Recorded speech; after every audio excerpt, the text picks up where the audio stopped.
Primarily जिस chapter में हम जाना चाह रहे हैं ना, हम उसको इलेक्ट्रोस्टैटिक का नाम दे रहे हैं।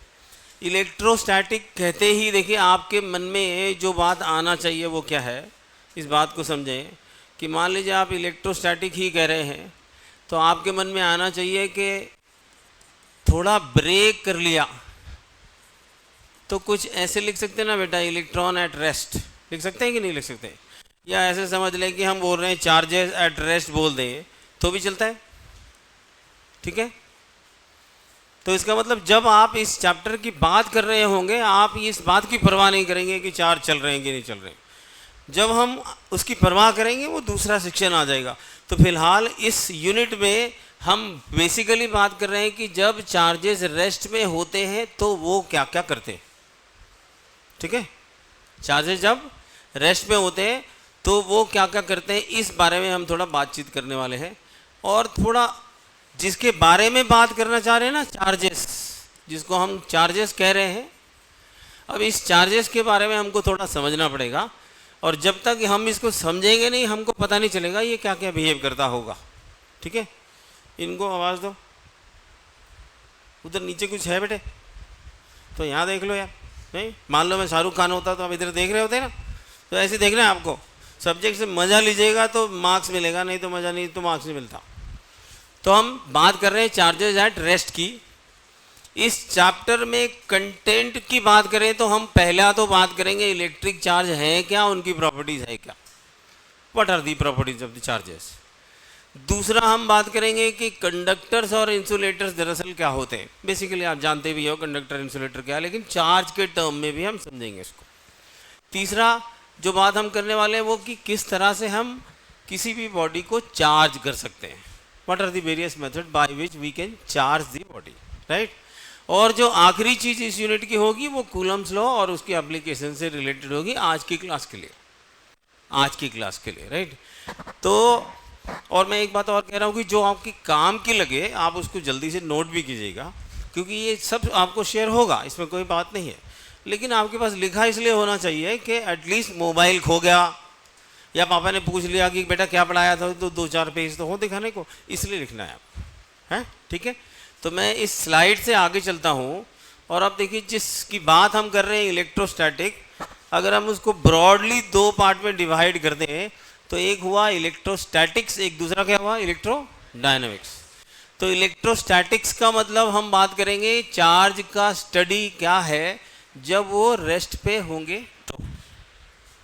और जब हम इलेक्ट्रोडायनेमिक्स की बात करते हैं तब हम बात करते हैं कि जब चार्ज मूव कर रहे थे तो कैसे बिहेव करेगा, ठीक है। तो इस चैप्टर में हम मेजरली तो इस बात पे बात करेंगे कि चार्ज जब रेस्ट पे है तो कैसे बिहेव करता है, लेकिन कहीं उसकी एप्लीकेशन में हम थोड़ा ये भी बात करेंगे कि चार्ज जब मूव कर रहे होते तो कैसे बिहेव करते हैं, ठीक है। तो बेसिकली 2 किस्म की बात हो गई। अब जो चार्ज होंगे जिसकी बात हम करेंगे इनिशियली वो फिक्स चार्जेस होंगे, they are fix charges, moving charges नहीं होंगे। डायनेमिक्स की बात करेंगे तो हम बोलेंगे चार्जेस जो मूव कर रहे थे। तो इसमें ज़्यादा हमें टाइम नहीं बिताना है, आगे आ जाते हैं। तो अगर हम बेसिकली इलेक्ट्रोस्टैटिक की बात कर रहे हैं या चार्जेस की बात कर रहे हैं तो सबसे पहले हमें ये समझना पड़ेगा ना कि चार्ज दरअसल क्या है। तो चार्ज के बारे में जब तक हम बात करते हैं हम बोलते हैं they are fundamental particle of a matter. Matter जिस फंडामेंटल पार्टिकल से बना है उसको हम क्या बोल रहे हैं, चार्ज, ठीक है। तो फंडामेंटली जिस चार्ज की आप बात करते हो वो चार्ज 2 किस्म की होती है, एक तो पॉजिटिव चार्ज, एक कैसा पॉजिटिव चार्ज, और दूसरा कैसा नेगेटिव चार्ज, राइट। तो पॉजिटिव और नेगेटिव दोनों किस्म की चार्ज के बारे में हमें पढ़ना पड़ेगा। बेसिकली हम अपने दिमाग में रखें कि चार्ज 2 किस्म की होती है, या पॉजिटिव या नेगेटिव। तो अगर मैं आपसे बोलूं 1 यूनिट ऑफ नेगेटिव चार्ज बोलो या 1 यूनिट ऑफ पॉजिटिव चार्ज बताओ तो क्या बोलोगे आप? तो आप बोलोगे ये हुआ चार्ज ऑफ ए प्रोटॉन। एक प्रोटॉन का चार्ज के बारे में जब आप बात करोगे तो आप बोलोगे बेसिकली, अब इसको हम ऐसा कह सकते हैं कि ये 1 यूनिट ऑफ पॉजिटिव चार्ज है। तो चार्ज ऑफ ए प्रोटॉन कितना होता है, याद है क्या? माइनस क्यों बोल रहे हो, पॉजिटिव की बात कर रहा हूं ना मैं। तो चार्ज ऑफ प्रोटॉन की जब तक आप बात कर रहे हो, 1 प्रोटॉन की क्या लिख रहे हैं 1.6 प्लस में into 10 to the power -19 and coulomb उसकी यूनिट है। इसी तरह जब आप एक यूनिट ऑफ नेगेटिव चार्ज की बात करते हैं तो चार्ज ऑन इलेक्ट्रॉन की बात करते हैं। तो जब चार्ज ऑन इलेक्ट्रॉन की बात कर रहे हैं उतना ही लिखेंगे, लेकिन माइनस लगा के लिखेंगे।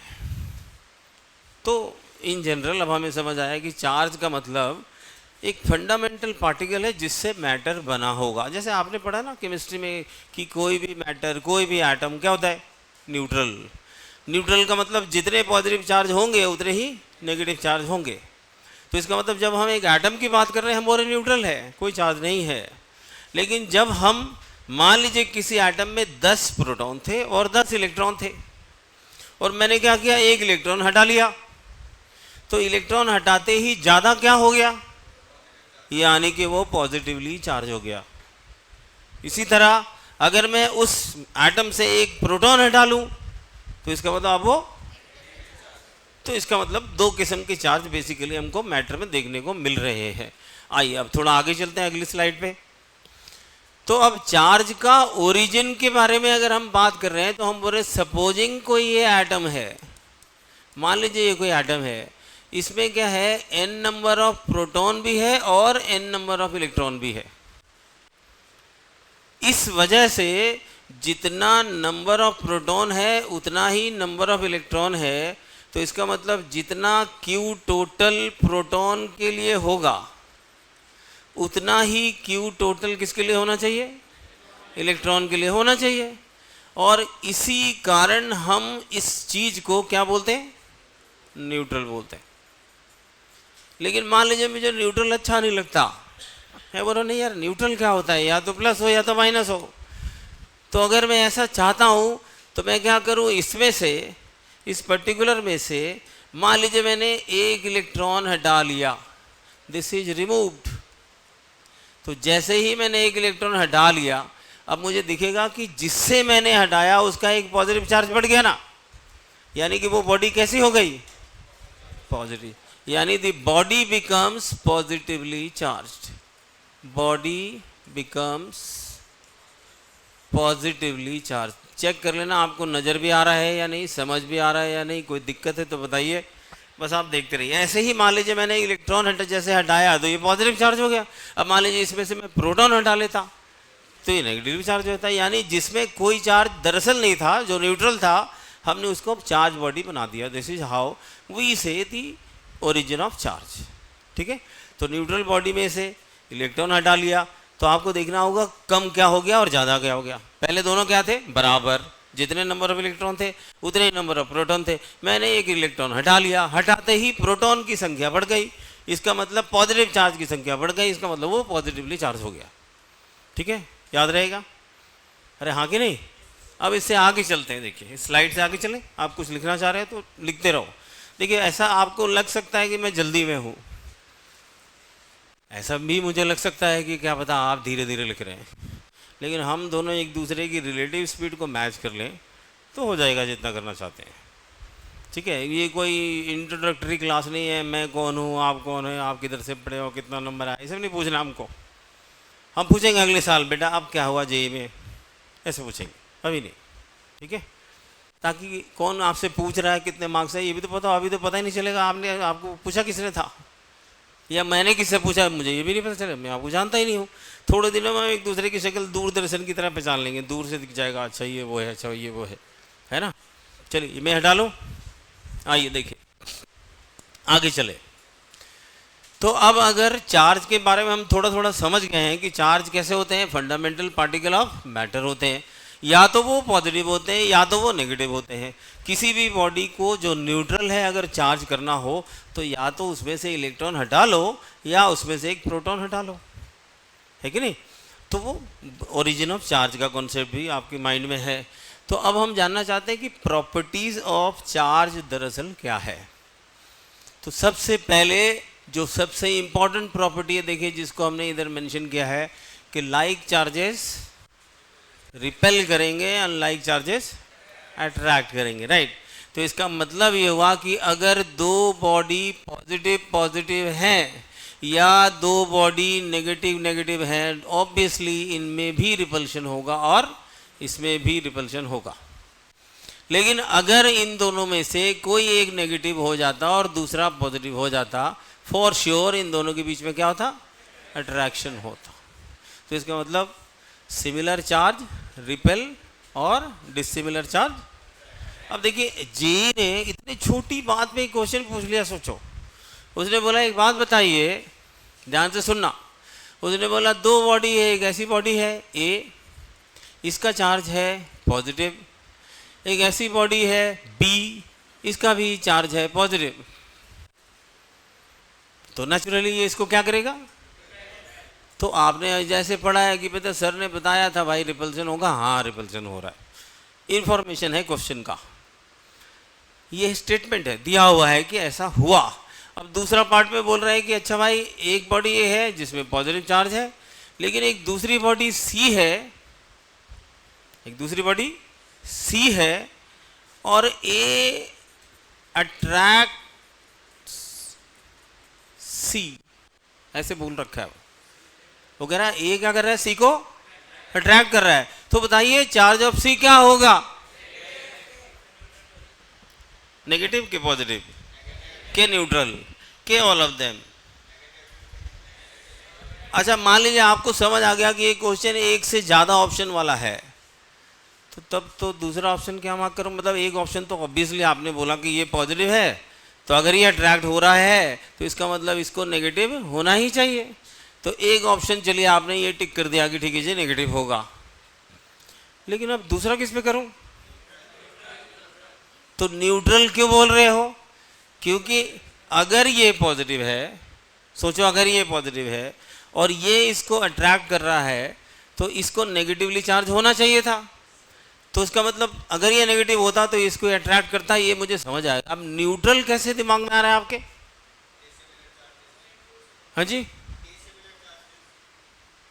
थोड़ा खोल के बोलो ना यार। हाँ तो फिर डिसिमिलर हुआ ना, वो तो आप भी बोल चुके। अब बच्चे कह रहे हैं कि सी न्यूट्रल भी हो सकता है।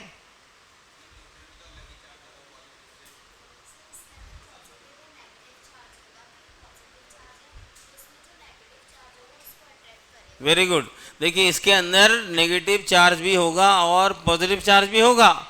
तो जब ये पॉजिटिव चार्ज इसके पास होगा तो ये क्या करेगा? इसके इलेक्ट्रॉन को अपने तरफ अट्रैक्ट करेगा, अपनी तरफ खींचेगा। इस वजह से इन दोनों के बीच में क्या हो सकता है? अट्रैक्शन। चलिए ये तो मुझे समझ आ गया इसकी नेगेटिव चार्ज के बारे में, लेकिन पॉजिटिव का क्या हुआ? क्योंकि मैंने तो उसको न्यूट्रल बोला, तो आप क्या बोलेंगे कि इसकी पॉजिटिव चार्ज के वजह से इसकी जो पॉजिटिव चार्ज थी वो रिपेल हो गए होंगे, मतलब वो इस सरफेस से दूर की तरफ चले गए होंगे, यानी कि वो पॉजिटिव चार्ज इधर कहीं आ गए होंगे। आया समझ? देखिए जितने पॉजिटिव है ग्रीन वाले उतने ही नेगेटिव है येलो वाले, ऐसे समझिए। जितने येलो पॉजिटिव है उतने ही ग्रीन नेगेटिव है। इसका मतलब ये टोटल तो न्यूट्रल ही है, लेकिन जब एक चार्ज बॉडी इसके सामने आई तो इसकी पॉजिटिव ने इसकी पॉजिटिव को रिपेल कर दिया होगा। क्यों ऐसा हुआ होगा? रिपेल क्यों कर दिया होगा? आपके दिमाग में आए रिपेल क्यों करा होगा? क्योंकि इस पे अगर पॉजिटिव चार्ज इधर कहीं हुआ होगा, मान लीजिए, क्योंकि नेगेटिव भी था, तो इस पॉजिटिव की वजह से ये पिंक वाले पॉजिटिव रिपेल हो गए होंगे। तो जहाँ से जब ये रिपेल हुए तो उसकी जगह दूसरी चार्ज कौन सी आ गई? नेगेटिव वाली। इसका मतलब अब ये इन दोनों में क्या होना चाहिए? अट्रैक्शन। तो इसका मतलब ऑप्शन एक से ज़्यादा सही हो गया कि सी में भी नेगेटिवली चार्ज और सी में भी। ठीक है, ओके, पक्का? तो क्वेश्चन को समझने का नज़रिया ही चाहिए आपको, इससे ज़्यादा कुछ नहीं है, राइट? मैं हटा लूँ इसको। आइए देखिए दूसरा प्रॉपर्टीज के बारे में बात कीजिए। Total charge of an isolated system are already conserve. मतलब चार्ज एक बॉडी में जितनी भी है, it can neither be produce it nor can be destroyed, it can be always as a sum of charge will remain constant. ऐसा नहीं कि मैंने किसी बॉडी में से 15 चार्ज कम कर लिए या किसी बॉडी की 12 चार्ज को मैंने ख़त्म कर दिया पॉजिटिव वालों को, ऐसा नहीं बोल सकते। हम बोलेंगे एक बॉडी में अगर एक मैटर है, एक एटम है, एटम खुद न्यूट्रल है। न्यूट्रल है मतलब जितने पॉजिटिव चार्ज है उतने नेगेटिव चार्ज है। तो टोटल चार्ज उस बॉडी की आइसोलेटेड सिस्टम में, आइसोलेशन में, जब उसके पास दूसरे का किसी का कोई खास प्रभाव नहीं हो रहा हो, तो उसका टोटल चार्ज रिमेन्स कंजर्व होगा। ये बात ठीक है? तो जो जिसको तुम टोटल चार्ज बोलोगे उसको लिखोगे कैसे? How to write it? Q total. तो आप बोलोगे क्या होगा, ये n into e, where n should be what? This is a whole number. देखिए ऐसा मत बोलिएगा कभी कि 3.5 चार्ज थे उसके पास, किसी की बॉडी पे, किसी बॉडी पे 3.5 इलेक्ट्रॉन थी, 12.5 इलेक्ट्रॉन था, 6.25 इलेक्ट्रॉन, ऐसे नहीं होता। It should be always a whole number, not a fraction. ये बात समझ आया? तो एक सिस्टम में आपको ये समझना होगा कि जो टोटल चार्ज है वो हमेशा क्या रहेगा? कंजर्व रहेगा, राइट। आगे चलते हैं हम। अब हम बोल रहे हैं चार्ज इज क्वांटाइज्ड। पहला, क्वांटाइज्ड का मतलब क्या? क्वांटाइज्ड का मतलब, मान लीजिए मुझे नेचर से कोई चीज़ मिली और उसमें कोई चार्ज है, तो ऐसा नहीं हो सकता कि उसमें सिर्फ इलेक्ट्रॉन हो या सिर्फ प्रोटॉन हो, या ऐसा भी नहीं हो सकता कि एक इलेक्ट्रॉन मिला, ये भी नहीं हो सकता। कैसे मिलेगा? In the form of packets of charges. तो अगर कोई चीज़ in the form of packets of charges मिली है तो by nature it should be neutral. इसका मतलब उसमें नेगेटिव चार्ज भी होंगे और पॉजिटिवली चार्ज भी होंगे। तो इसका मतलब चार्ज को जब आप क्वांटाइज्ड बोलते हो तो उसकी क्यू टोटल के बारे में बात करते हो, जिसको आप बोलते हो n into E, where this n should be a क्या? Should be a whole number, whole number and not fraction. ये ध्यान रखें प्लीज, ये फ्रैक्शन नहीं होगा, ठीक है? ओके, ये हो गई यहाँ की बातचीत। अब इसमें क्योंकि टोटल चार्ज की बात कर रहे हैं तो it can B total plus और टोटल माइनस और सम प्लस एंड माइनस, ऐसे भी कुछ कह सकते हैं। तो इसका मतलब जो क्वांटाइजेशन की जब कभी भी बात करते हो 1, 2, 5, 10 चार्ज की नहीं बात करते, होल सिस्टम की चार्ज की बात करते हैं, and that should be n into E. ज़्यादा इंपॉर्टेंट अभी नहीं लग रहा आपको, हम इससे जब क्वेश्चन देखेंगे तो आपको पता चलेगा हाँ इसमें भी कुछ क्वेश्चन ऐसे होते हैं, ठीक है? डन। इसके आगे की बात देखिए, इसके आगे वाली चीज़ कह रहा है कि ये एक रिलेटिविस्टिक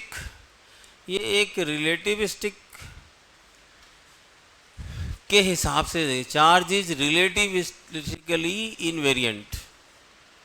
अब रिलेटिविस्टिकली इनवेरिएंट मतलब, रिलेटिविस्टिकली इनवेरिएंट का मतलब मान लीजिए चार्ज को आपने मूव करा दिया तो ऐसा नहीं होगा कि उसकी चार्ज बढ़ जाएगी या घट जाएगी, लेकिन मास के टर्म्स में आपने ऐसा पढ़ा है कि मास ऑफ मूविंग चार्ज, याद होगा आपको? कुछ याद है? मास ऑफ मूविंग चार्ज जब बोलते हो कैसे बोलते हो? यहाँ लिखते हो m0 डिवाइडेड बाई, यहाँ क्या लिखते हो? √1 माइनस v²y। पढ़ा होगा ना थोड़ा बहुत। तो m0 को क्या बोलते हो आप? इसको बोलते हो रेस्ट मास। मतलब रेस्ट के कंडीशन में जो उसके पास मास रहा होगा उसको आप रेस्ट मास का नाम दे रहे हो। अब देखिए आप इमेजिन करिए कि मान लीजिए आपने v को बढ़ा दिया, जब आप v को बढ़ा देंगे ये रेशियो क्या हो जाएगा? भाई आप सोचे ना, आपने क्या किया कि v को बढ़ा दिया, v को बढ़ा दिया तो इससे पता चला कि v/c का रेशियो को क्या हो गया? बढ़ गया। अच्छा v/c का रेशियो बढ़ गया तो 1 माइनस ज़्यादा इज इक्वल टू कम। इसका मतलब डिनोमिनेटर क्या हो गया? कम। तो इसका मतलब इस केस में डिनोमिनेटर की बात कर रहे हैं तो ये डिनोमिनेटर हो गया क्या? कम। अब अगर डिनोमिनेटर कम हो गया तो ये वैल्यू क्या हो गई? बढ़ गई। Anything upon less is equal to more. तो इसका मतलब ये हुआ कि हम ऐसा बोल रहे हैं कि ये जो मास हुआ ये क्या हुआ? बढ़ गया। अब देखिए किसी मास के टर्म्स में बोल रहे हैं तो मास को आप नॉन रिलेटिविस्टिक नहीं बोल रहे हैं, क्योंकि आपको दिख रहा है कि जब वेलोसिटी बढ़ाएंगे मास बढ़ जाता है। लेकिन चार्ज के केस में ऐसा नहीं होता। चार्ज जे नॉन रिलेटिविस्टिकली इनवेरिएंट, उसमें वेरिएंट्स रिलेटिविस्टिकली वो इनवेरिएंट होता है। यानी अगर आपने मूव करा दिया, एक्सिलरेट करा दिया, रिटार्ड करा दिया, ऐसा कुछ भी मोशन ओरिएंटेड बात कर रहे हैं तो आपको बोलना पड़ता है कि उसकी total charge will remain constant. Velocity of light है, हाँ जी, ठीक है। सी को छोटा सी लिखूं,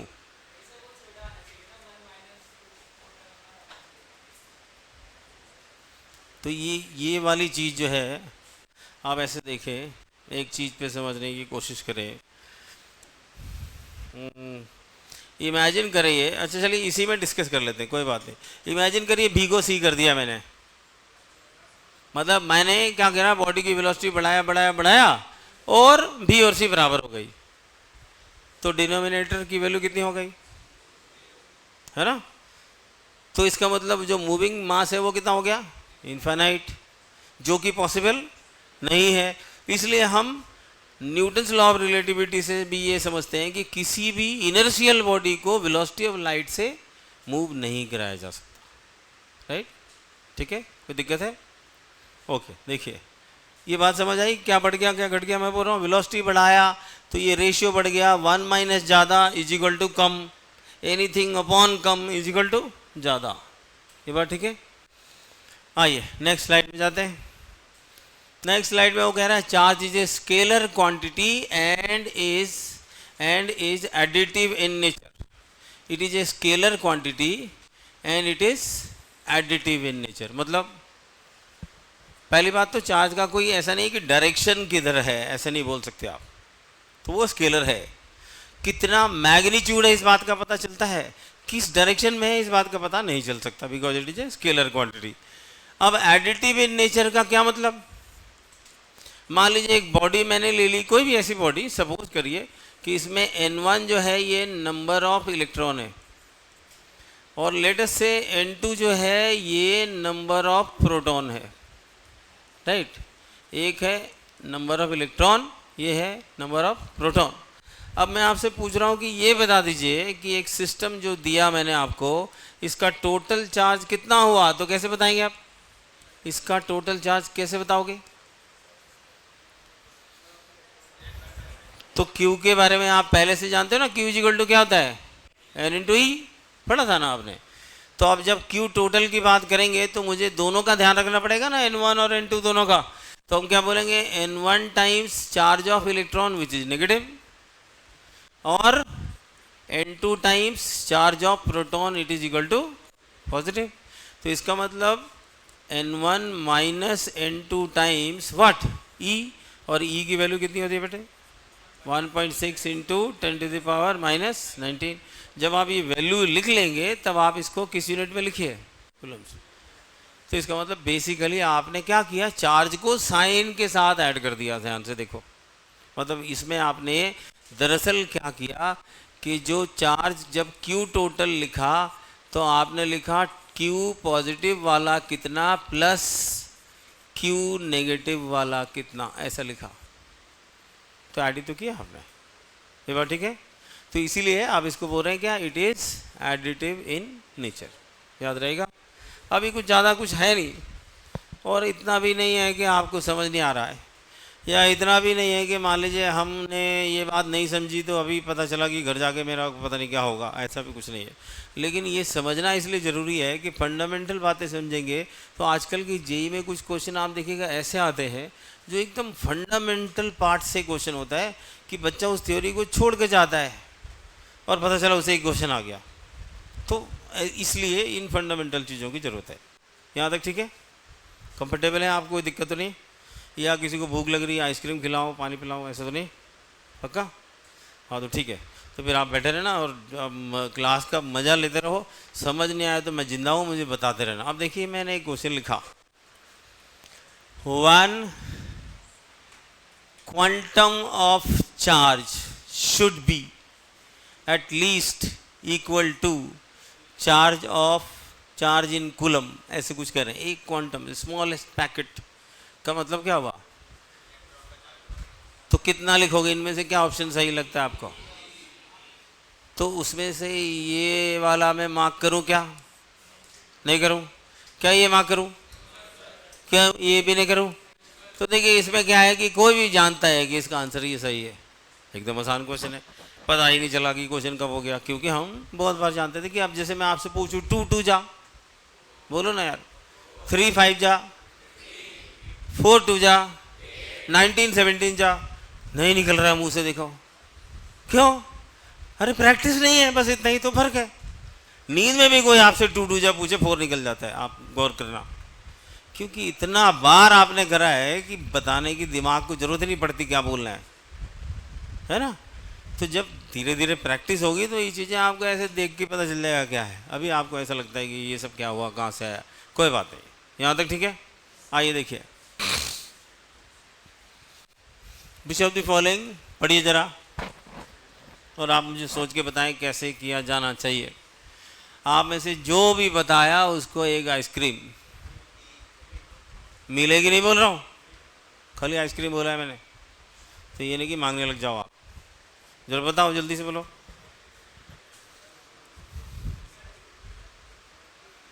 नहीं, मुझे आंसर नहीं चाहिए, मुझे ये बता दीजिए ये होगा कैसे। आप में से कितने लोगों को लग रहा है कि वो कर लेंगे इस क्वेश्चन को? मान लीजिए यही एक क्वेश्चन होता, बोलता करो और IIT JEE में जाओ, तो आप करते कि छोड़ देते? तो बताइए क्या करते? आप कुछ बोलना चाहते हो, बोलो, खड़े होके बोल दे यार सबको, और थोड़ा धीरे बोले, मैं अंदर घुस के सुनो तेरे। अरे ये A B और C B दोनों सही है,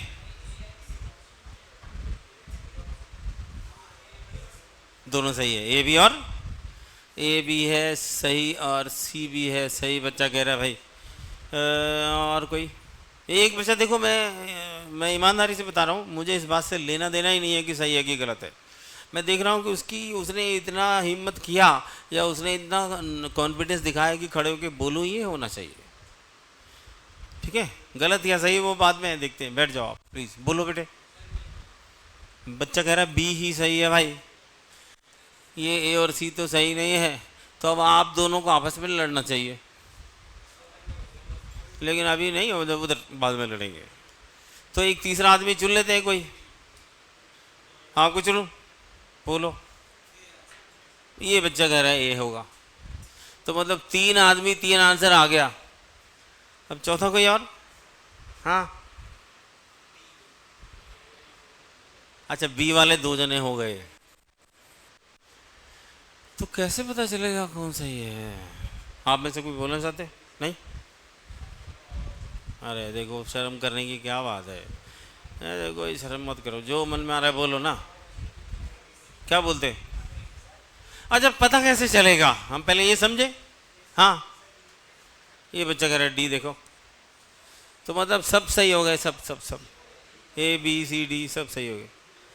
वाह वाह वाह वाह वाह वाह, अच्छा हुआ IIT JEE में एक ही क्वेश्चन नहीं है, होता नहीं तो पता चल रहा सब सिलेक्ट हो गए। नहीं, ऐसा नहीं करना। देखिए करना क्या है, पता कैसे चलता है? मैंने आपको बोला कि इसमें से कौन सा वाला चार्ज पॉसिबल है, यही तो पूछ रहा हूँ मैं आपसे। तो अगर मैं आपसे पूछ रहा हूँ कौन सा वाला पॉसिबल है, तो आपको सोचना पड़ेगा ना पहले कि सोचूं कैसे, करूं कैसे, ये तो सोचना पड़ेगा। तो सोचने का क्या तरीका है कि हम जानते हैं कि चार्ज क्या होता है, N इंटू E, ठीक है। मैं मान लीजिए इसको पकड़ता हूँ पहले, तो इसको इधर रख देता हूँ, 1.6 इंटू 10 की पावर कितना, -20। अब मैं N नहीं जानता, N को रहने देते हैं, और ये कितना होता है, ये वाला 1.6 इंटू -90 तो नहीं बोल रहे, 19 बोल रहे ना। जरा N बताना कितना आ रहा है बेटा?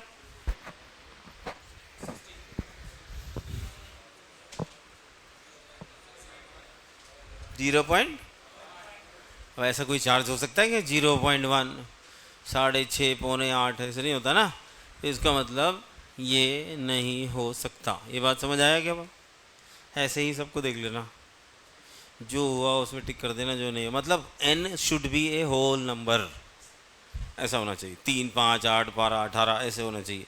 ये नहीं कि 6.5 हो गया, पौने 3 हो गया, ऐसा नहीं हो। हाँ जी, अब तो मैं भी समझ गया कैसे होगा, अब नहीं, बस पहले बोलना था ये, ठीक है। तो आप थोड़ा लिख लो, कुछ कहीं याद रहेगा यार, कमाल कर रहे हो। अरे देखो, आप थोड़ा 2-3 पेज लिखोगे ना, तो अगले साल कबाड़ी को बेचने को कुछ पेज भी तो ज़्यादा मिलेंगे। आप समझ नहीं रहे, उस चीज़ को बचा रहे हो जो आपको कभी ना कभी बेचना ही पड़ेगा, तो ज़्यादा बेचने वाला करो कुछ। सबसे आगे बैठा बैठा तो लिखता नहीं, तो लिख ले लिख ले, काम आएगा तुझे नहीं तो तेरे छोटे वालों को, उन्हें नहीं तो उनके बच्चों को, कभी तो काम आएगा किसी को। कोई कबाड़ी वाला हो तेरी कॉपी लेके जाए, अपने बच्चों को दे दे, बोले बेटा ले पढ़ना, वो पढ़ के बहुत गाली देगा, बोले पापा कुछ भी नहीं लिखा इसने तो। ऐसे नहीं हो, है कि नहीं? आप तो आपकी चीज़ों का फ़ायदा होना चाहिए किसी को। जल्दी से आए साहब, आगे चले, करें। ये समझ आ गया कैसे करना है? अरे हाँ कि ना? किसी को कोई डाउट है? अरे हाँ डाउट है क्या? पक्का कर लोगे? डाउट तो नहीं लग रहा? चलिए हम आगे चले, आइए। अब हम प्रॉपर्टीज ऑफ चार्ज के बारे में जो थोड़ा पढ़ा था उसको थोड़ा ओवरव्यू कर लेते हैं। सबसे पहला क्या था? The charges can be either repulsive और अट्रैक्टिव। तो देखें आइदर रिपेल और अट्रैक्ट, ये नहीं कि अट्रैक्ट भी करेगा रिपेल भी करेगा, ऐसे नहीं होता है ना। ये इंसानों की तरह नहीं है कि किसी से प्यार से भी बात करे बाद में उसको मार भी दे, ऐसा नहीं करते। ये कहते हैं हम तेरे से नफरत करते हैं तो करते रहेंगे ज़िंदगी भर। तो ऐसे ही है, मतलब आपको प्रॉपर्टी याद रखना है, रिपेल और अट्रैक्शन। दूसरा क्या पढ़ा था कि आइसोलेटेड सिस्टम में चार्ज कंजर्व रहता है। तीसरा क्या पढ़ा था? चार्ज इज क्वांटाइज्ड, मतलब n should be a whole number and it should be a whole number multiple, right. और दूसरा क्या है? वो एक स्केलर क्वांटिटी था। इसके बाद हमने बोला रिलेटिविस्टिकली इनवेरिएंट है, मतलब मूव करा दीजिए, एक्सेलरेट करा दीजिए, सडनली रोक दीजिए, सडनली एक्सेलरेट करा दीजिए, तो चार्ज की वैल्यू बदलती नहीं है, राइट। उसके बाद क्या था? Charge is a scalar quantity and also additive in nature. तो स्केलर है, डायरेक्शन से लेना देना नहीं है, टोटल चार्ज निकालते हुए साइन का कंसिडरेशन करना पड़ता है, ये ध्यान रखेंगे। प्लस इतना और माइनस इतना को साइन के साथ ऐड करेंगे, ये खाली मैग्नीट्यूड ऐड कर दें ऐसा नहीं करिएगा। Charge can be transferred from one body to another body, और प्रोसेस का नाम क्या लिखा है? कंडक्शन। ये थोड़ा समझते हैं। जैसे मान लीजिए मैंने आपको बोला कि भाई ये एक रॉड है और इसमें क्या है? पॉजिटिव चार्ज है, चार्ज जो है वो पॉजिटिव है। अब कंडक्शन का मतलब होता है, आपने पढ़ा होगा 11th में, हीट ट्रांसफर बाय कंडक्शन, पढ़ा था क्या? वो कंडक्शन कैसे होता था? टच करने से होता, टच करने से ना। तो जब मान लीजिए मैंने इसको छुआ, ये मुझे गर्म लग रहा है, तो इसका मतलब क्या? ट्रांसफर ऑफ, नहीं उससे पहले इसका मतलब क्या? और थोड़ा पहले, एक स्टेप और। अरे उससे पहले इसका टेम्परेचर मेरे टेम्परेचर से ज़्यादा है, यहाँ तक ठीक है। तो इसका मतलब इसका हायर पोटेंशियल है और मेरा लोअर पोटेंशियल। पोटेंशियल मतलब औकात है ना, इसका हायर पोटेंशियल है, मेरा लोअर पोटेंशियल है। तो इसका मतलब energy in the form of heat इस बॉडी से मेरी तरफ आएगी, लेकिन आने का शर्त क्या है? कि हम दोनों के बीच में एक्चुअल कांटेक्ट बना रहे, body to body, surface to surface contact रहे। अच्छा, तो हीट अगर आ रही है तो क्या इसकी कोई मॉलिक्यूल भी आ रही है इधर? मतलब हीट आ रही है सपोज, तो इसकी मॉलिक्यूल भी इधर आ रही है क्या? ऐसा है क्या? मतलब मैं मान लीजिए पतला होना चाहता हूँ, तो मैं क्या करूँ? ऐसे आइस को पकड़ के खड़ा हो जाऊँ, तो मेरी बॉडी की हीट भी और मॉलिक्यूल भी और एनर्जी भी सब जाती रहेगी उस बर्फ़ में, बर्फ़ मोटा हो जाएगा, मैं पतला हो जाऊँगा। ऐसा होता है क्या? तो इसका मतलब ये होता है कि कोई मटेरियल ट्रांसफ़र नहीं होता दो बॉडी के बीच में, only energy in the form of heat transfer हो जाती है। Molecule they just oscillate about their mean position, ऐसा कुछ आपने पढ़ा होगा। तो वैसे ही किसी चार्ज बॉडी को अगर मैं फिजिकली किसी दूसरी चार्ज बॉडी से कांटेक्ट में ला दूं जिसमें पहले से चार्ज ना हो, ठीक है, इसमें चार्ज है और इसमें चार्ज नहीं है, पहले से नहीं था, यानी इसकी औकात है, इसकी नहीं थी। ऐसे ही जैसे तुम्हारे जेब में पैसा है, मेरे पास नहीं है, हम दोनों दोस्त हो गए, तो अब मेरी भी औकात हो गई तुम्हारे साथ मिलके सिगरेट पी लूं। ऐसे तो हुआ, ऐसे ही है बिल्कुल यहाँ पर भी। तो सिगरेट तुमको जरूर समझ आ जाता है, फिजिक्स से समझ ना आ रहा हो। नहीं, ये भी समझना है। तो भाई साहब को आवाज़ दो, हाँ भैया, क्यों तुम किसी ऐसे गांव से हो जहाँ के लोग बात नहीं सुनते क्या? अरे यार मैं देख रात भर क्या हुआ रट के आया हूँ। अभी क्या होता है, तुम लोगों को देख के मैं भूल जाऊंगा, पता चला उधर कुछ और पढ़ा दिया और मुझे नौकरी से निकाल देंगे ये लोग, समझ रहे हो? अब मेरी नौकरी बचाने की कोशिश कर तू, अब है मैं तुझे बचा लूँगा जब ऐसा होगी। देख मैं क्या सोच रहा हूँ कि एक दिन अगर ऐसा हो कि बुढ़ापे में मैं तेरे घर के सामने से गुजर रहा हूँ, तो कहीं तू अपने बच्चों की तरफ पॉइंट करके ये नहीं दिखा कि ये देख बेटा वो वही टीचर है जिसने मुझे पढ़ाया था, मेरा कुछ भी नहीं हुआ। देख मैं कहाँ तक सोच रहा हूँ, है ना? और तो ऐसे थोड़ा करते हैं कोशिश। देखिए सीबीएसई बोर्ड, सीबीएसई कमीशन ने ये बोला है साफ साफ कि बच्चे को डांटना नहीं। सुनो नहीं, मैं ऐसा कहाँ बोल रहा हूँ मैं? फिर बच्चे को मारना भी नहीं। अच्छा भाई ठीक है, दोनों काम नहीं करते तो कम से कम बच्चे से दोस्ती तो कर सकते हैं ना। तो मैं वही कर रहा हूँ, तो कोशिश करके हम दोस्त हो जाए। कल को मुझे अपनी शादी में दोबारा अगर मैं करूँ तेरे को बुलाना पड़े, बुलाऊँ तो सही ना, है ना? आइए देखिए, तो मैं आपसे कह रहा था कि इसकी औकात नहीं थी, इसकी औकात थी। तो जब दोनों मिले तो इसने बोला भाई मैं तेरी भी थोड़ी औकात बढ़ा देता हूँ, क्योंकि मेरे पास कुछ है एक्स्ट्रा देने को तेरे को, थोड़ा थोड़ा थोड़ा मैंने तेरे को दे दिया। तो जिसके पास चार्ज नहीं थी अब उसके पास भी कुछ चार्ज आ गई, लेकिन आई कैसे? Through direct contact. इसको बोलते हैं चार्जिंग बाय कंडक्शन। ये हम अभी और पढ़ेंगे कि कंडक्शन और दूसरा क्या तरीका है जिससे होता है, लेकिन फिलहाल हम इस प्रॉपर्टीज़ में है कि कंडक्शन से एक बॉडी में दूसरी बॉडी से चार्ज चली जाती है, राइट? इसके बाद हम क्या बोल रहे हैं कि मिनिमम पॉसिबल चार्ज की अगर बात करें तो ये थोड़ा सही कर लेना बेटा, ये 10⁻⁻19 लिखा हुआ है, राइट? ये ऐसा है, थोड़ा ये ग्राफिकली कुछ टिपिकल एरर है, टाइपिंग एरर है, तो आप उसको देख लेंगे कि मिनिमम पॉसिबल चार्ज की बात करें तो 1.6 × 10⁻⁻19 कूलम बोलना पड़ेगा आपको, ठीक है? डन। आइए थोड़ा सा आगे चले हम। मैं जल्दी में ऐसे लग रहा हूँ तो मुझे बताना, लेकिन आप जल्दी में नहीं रहना, आप कोशिश करना, समझ आ रहा है? यूनिट ऑफ चार्ज के बारे में बात करते हैं। तो पहली यूनिट तो उसकी फंडामेंटल यूनिट को आप क्या बोलते हैं? कूलम। सी फंडामेंटल यूनिट को कूलम बोल रहे हैं, ऐसा यूनिट को कूलम नहीं बोल रहे। अब आप कहोगे ये सर ये क्या बात हुई, आपने अजीब बात बोल दी। सुनिए, आई क्या होता है? आई होता है Q/T। तो Q कितना हो गया? तो Q हो गया I × T। अब आई की यूनिट क्या? एम्पियर। और टाइम की यूनिट क्या? तो अगर एसआई यूनिट कोई बोले ना इस चार्ज की, तो ये है उसकी एसआई यूनिट, एसआई यूनिट। लेकिन हम थोड़ा ऐसे बोलने के लिए प्रैक्टिकली उसको कूलम की यूनिट में जानते हैं, क्योंकि किसी ने उसकी खोज की थी, ठीक है? ओके, अरे हाँ कि ना यार? अब आप देखिए, बाजार से आप कुछ ऐसी चीज खरीदते हो ना, तुम सबको पता होगा पावर बैंक, है ना? सुना नहीं क्या? ऐसे देखा होगा ना पावर बैंक। इस पावर बैंक को जब आप खरीदते हो ना, उसमें लिखा होता है 2000 mAh का है, 5000 mAh का है, ऐसे कुछ लिखते ना, 2000 mAh ऐसे लिखा होता है। अब ये 2000 mAh का क्या मतलब, थोड़ा समझते हैं। देखिए, तो पहले हम mAh को समझे। अब ये mAh का मतलब मिली, मिली मतलब 10⁻³ एम्पियर।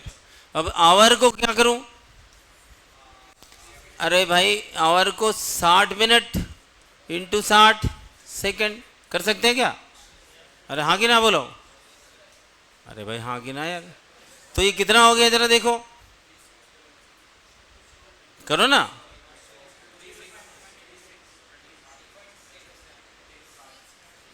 इतना लिख लूं? लिखूं क्या? अरे हाँ कि ना? अब मान लीजिए मैं आपसे बोल रहा हूं 2000 mAh, तो बताइए जरा 2000 mAh का क्या लिखते हैं आप? बताइए क्या लिखते? 2000 से कर देंगे? अरे उतना तो मैं भी जानता हूं, करके बताओ यार। 2000 से जरा मल्टीप्लाई करो, कितना आ रहा है? कितना आ गया? 7 × 7200 इतना कूलम ऑफ चार्ज है उसके अंदर। इसका मतलब ये हुआ, this is the meaning of MH. MH का मतलब चार्ज की क्वांटिटी के बारे में बातचीत कर रहे हैं हम लोग। ये बात समझ आया? तो खैर ये छोटी बात है, हम बाद में देखते हैं। इसके बाद दूसरी यूनिट पे हम फोकस करते हैं, it is called ईएसयू, electrostatic unit. ये थोड़ा सा याद रखिए। कभी कभी क्या होता है कि बच्चे इससे फेमिलियर नहीं होते और इस यूनिट में वो क्वेश्चन दे देते हैं। तो you have to make them in coulomb first and then you try to solve the question. तो मान लीजिए चार्ज की वैल्यू ईएसयू में दिया है, तो सबसे पहले ये कन्वर्जन फैक्टर प्लीज याद रखिएगा कि 1 ESU is 1 divided by 3 into 10⁹ coulomb, right? यहाँ तक ठीक है? और फिर दूसरी यूनिट है EMU। तो इस यूनिट में अगर आप देख रहे हो तो एक EMU को, हालांकि इससे क्वेश्चन नहीं आए हैं अभी तक, पर इससे कभी कभी आते हैं पहले, तो आप इसमें याद बस रखने के लिए है आपको कि this is equal to 10 coulomb. ठीक है? तो ये कुछ स्टैंडर्ड बातें हैं। उसके अलावा बहुत चीज़ें आप पैदाइशी जानते हो कि और छोटी यूनिट में जाऊं तो ये क्या हुआ, मिली कूलम। ये क्या हुआ, और ये वाला, और ये वाला। तो मैं अगर बोलूं बेटा 1 पीको का क्या मतलब, 10 की पावर कितनी? यार सब पढ़े लिखे हो, आपको ज़्यादा नहीं पढ़ाना है। तो किसी दिन मैं पढ़ के नहीं आऊँ तो आप देखो मेरा मदद करना, ठीक है? आज तो मैं रट के आया हूँ, तो अगले दिन कभी हो सकता है मैं ना पढ़ूँ, तो आप थोड़ा थोड़ा बताना। ये मैं डालूँ, आइए साहब आगे चलते हैं। देखिए ज़रा क्या आ गया अभी हमारे पास। 10 की power 14 electrons are removed from a neutral metal. तो चार्ज ऑन द स्फीयर कितना हो जाएगा? भूख लगी। अरे तो ऐसे क्यों दिख रहा है, ऐसे भूख लग रही है? थोड़ा ऐसे खुश रहे। यू हैव टू बी खुश, you know. Once you become खुश, योर माहौल विल बिकम खुश, योर साथी विल बिकम मोर खुश। सो खुशी will be spreading and all we can be very खुश। समझ रहे? कोई भी, बहुत सारे गम है मेरे पास भी, बहुत सारी परेशानी है। अब सुबह ही ट्रैफिक वाले ने मेरा चलान कर दिया, तो क्या मैं मुंह लटका के आवे से क्लास में मारोगे ना पत्थर से? तो खुश रहना चाहिए आप। हाँ बताइए जरा, क्या करें? कितने इलेक्ट्रॉन रिमूव किया? 10 की पावर 14 इलेक्ट्रॉन रिमूव किया। जिससे इलेक्ट्रॉन रिमूव किया वो क्या हो जाएगा, पॉजिटिव के नेगेटिव? तो इसका मतलब जिसकी बात वो कर रहा है उसमें चार्ज कैसा होना चाहिए? तो इसका मतलब देखिए इन दोनों का तो बात खत्म हो गया, ये दोनों तो आंसर में आएंगे ही नहीं, तो हम उसकी बात भी नहीं करेंगे। अब तो जो दो रह गए उनके बारे में थोड़ा सोचना है कि जो चार्ज की बात आप करते हो वो होता है n इंटू ई। अरे बोलो यार, तो n की वैल्यू कितनी है भैया? 10 की पावर 14, और ई क्या होता है? 1.6 इंटू 10 की पावर माइनस। तो बताइए ना कितना आ गया आंसर? ये 1.6 इंटू 10 की पावर माइनस 5 आ गया क्या? तो इसमें से क्या लिखूं? 16 माइक्रो कूलम लिख लो क्या? तो देखो ऐसे कोई भी कर सकता हो, ऐसे क्वेश्चन है। और विश्वास कीजिए ये क्वेश्चन मैंने एंट्रेंस से लिया है, ये बात अलग है, ये नीट से लिया है, लेकिन क्वेश्चन आते हैं। तो आपको फंडामेंटल ये मत समझो कि ये तो मैं पढ़ा था, इसमें क्या सोचूं, ऐसे नहीं। कभी कभी छोटी सी गलती बहुत बड़ी हो जाती है। देखिए रोज आप अपने पापा को पापा बुलाते हैं ना, एक दिन छोटी सी गलती करिए और पापी बुलाइए, जरा पापा का पापी कर दीजिए, देखिए क्या होता है पब्लिकली, आपको समझ आ जाएगा छोटी गलती का मतलब क्या होता है। देयर इज नथिंग लाइक गलती छोटी वाली, ऐसा नहीं होता, गलती गलती। तो छोटी चीज़ भी, छोटा कॉन्सेप्ट भी बहुत काम आता है, ये आपको याद रखना है। ये हटा लो, ठीक है, डन, समझ आ गया बेटा? आइए सब आगे चले। अब मजे कर करके पढ़ेंगे। देखिए टेंशन लेने से पढ़ाई नहीं होती तो एक गधा भी आज तक बहुत पढ़ा लिखा होता, क्योंकि बेचारा रोज मार खाता है। समझ आ रहा नहीं आ रहा? हाँ, जैसे जब मुझे याद है जब हम क्या हुआ, क्लास 11 से 12 में आए, तो जो हमारे फिजिक्स के लेक्चरर थे, टीचर थे, HOD डॉक्टर करूपन, वो रिटायर हो गए। तो अगर वो रिटायर हो गए तो हमारे पास दूसरा टीचर आना था। ठीक है, टीचर आया। और वो टीचर थोड़ा साउथ इंडिया से आए थे, तो ना तो हिंदी इनको ठीक से बोलना आता था, ना उनकी इंग्लिश हमको समझ आती थी। तो शुरू के कुछ दिन तो हमें ठीक है बोलने तो ऐसे ठीक है और ऐसे बोला। हम हॉस्टल में रहते थे, पता नहीं चला कब पहला टर्म का एग्ज़ाम ले लिया उन्होंने। पहला टर्म मतलब फर्स्ट सेमेस्टर बोलते हैं उसको। तो जब एग्ज़ाम ले लिया तो होता क्या था कि बच्चों को रिजल्ट नहीं बताते थे, सीधे उनके पेरेंट को भेज देते थे वो। तो उधर से मैंने देखा कि 2 दिन के बाद मेरे पापा उधर से आ रहे हैं हॉस्टल में। मैं तब कुछ खेल रहा होगा। अच्छा, मेरे पापा की आदत है जब वो गुस्सा होते हैं तो ऐसे बोलते हैं आप जी आइए जाइए, अदरवाइज बोलते इधर आ उधर जा। तो उन्होंने बोला आप इधर आइए, मैं समझ गया कि पंगा है। मैंने कहा क्या हुआ? कहते आप बहुत होगी पढ़ाई, अब घर चलते हैं। तो मुझे समझ आया कि देखो भाई ऐसा है कि पढ़ना तो पड़ेगा ही पड़ेगा। अब उसके बाद की बात आपको नहीं बताऊंगा क्योंकि वो मेरी बेइज्जती है, तो मेरे साथ क्या हुआ वो बात अलग है। लेकिन आप ऐसे समझे पहला दिन का सब कुछ इसलिए ज़रूरी है क्योंकि दूसरा दिन पहले दिन के बाद आएगा। और अगर आप अभी मज़े ले रहे हैं तो आप लेते रहिए, बाद में दुनिया आपसे मज़े लेगी। तो आप देख लीजिए कि पूरी ज़िंदगी आप दूसरों को मज़े देना चाहते हैं या मज़े लेना चाहते हैं, ऐसे समझिए। अब आपकी मर्ज़ी है आपको क्या करना है, ठीक है। हाँ सही बता रहा हूँ, ईमानदारी से बता रहा हूँ। टेंशन लेना नहीं है, स्ट्रेस लेना नहीं है, लेकिन समझने की कोशिश करनी है कि जो बोला जा रहा है वो समझ आ रहा है कि नहीं आ रहा। या कहीं ऐसा तो नहीं कि टीचर ही ऐसा है यार, ये रट के आया, जो भी रट के ऐसा बोलता जा रहा है, कुछ पता नहीं चल रहा क्या हुआ। ये भी मान लीजिए आपको कुछ ज़्यादा आता है, विश्वास कीजिए मैं उधर बैठने के लिए खुश रहूँगा, आप मुझे इधर समझा दीजिए। I am this much open. What you should make is a bond of clarity between each other. Don't hide your feeling कि अभी पूछूंगा बेइज्जती हो जाएगी, छोड़ो बाद में पूछता हूँ, छोड़ो क्लास के बाद पूछ लेता हूँ। Don't do it. पैसा दे के भी आए हो, टाइम भी दे रहे हो और डाउट भी लेकर जा रहे हो, तो गधा कौन? मैं ये नहीं बोल रहा हूँ आप, लेकिन आप समझिए गधा कौन। आप देखिए, तो मैं इसे आगे चलता हूँ। नेक्स्ट अगला एक क्वेश्चन दिया, नंबर ऑफ इलेक्ट्रॉन इन, पढ़िए जरा, देखिए करते हैं क्या हो जाता है क्या आपसे। 1 coulomb of charge will be, बताइए कैसे करें।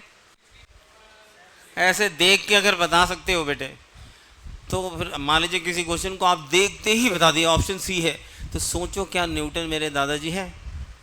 जवाब आएगा नहीं। तो फिर सोचो मैं इतना इंटेलिजेंट कब से हो गया। ऐसा नहीं करो, जैसे ऐसे देख के बता सकता तो यार फिर तो बात ही क्या है। थोड़ा कुछ करना पड़ता है, कुछ करो, करके मरो स्वर्ग मिलेगा, ऐसे मर जाओगे पता नहीं क्या मिलेगा। हाँ बोलिए साहब। आपका ऑप्शन भी, आपके दोस्त का ऑप्शन सी आ रहा है क्या? क्योंकि साथ साथ कर रहे हो इसलिए क्या? ये जो दोस्ती में करते हो ना क्वेश्चन, ये क्वेश्चन आंसर किसका होता है पता है? हमारा, नॉट मेरा। दिस इज हमारा आंसर। और उधर जब जाओगे ना जेई में तो अकेले मरना पड़ेगा, उधर ये दिखेगा नहीं आपको। और जो आपके आसपास दिखेगा ना उसकी शक्ल आपसे भी ज़्यादा डाउन होगी यानी कि उसको आपसे भी कम आता है। तो इसलिए आपको खुद अकेले मरना है, इस बात का ध्यान रखें।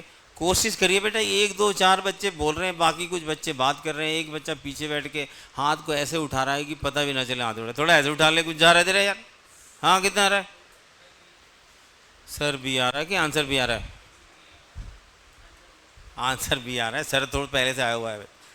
आंसर भी आ रहा है, आपका नहीं आ रहा? नहीं आ रहा?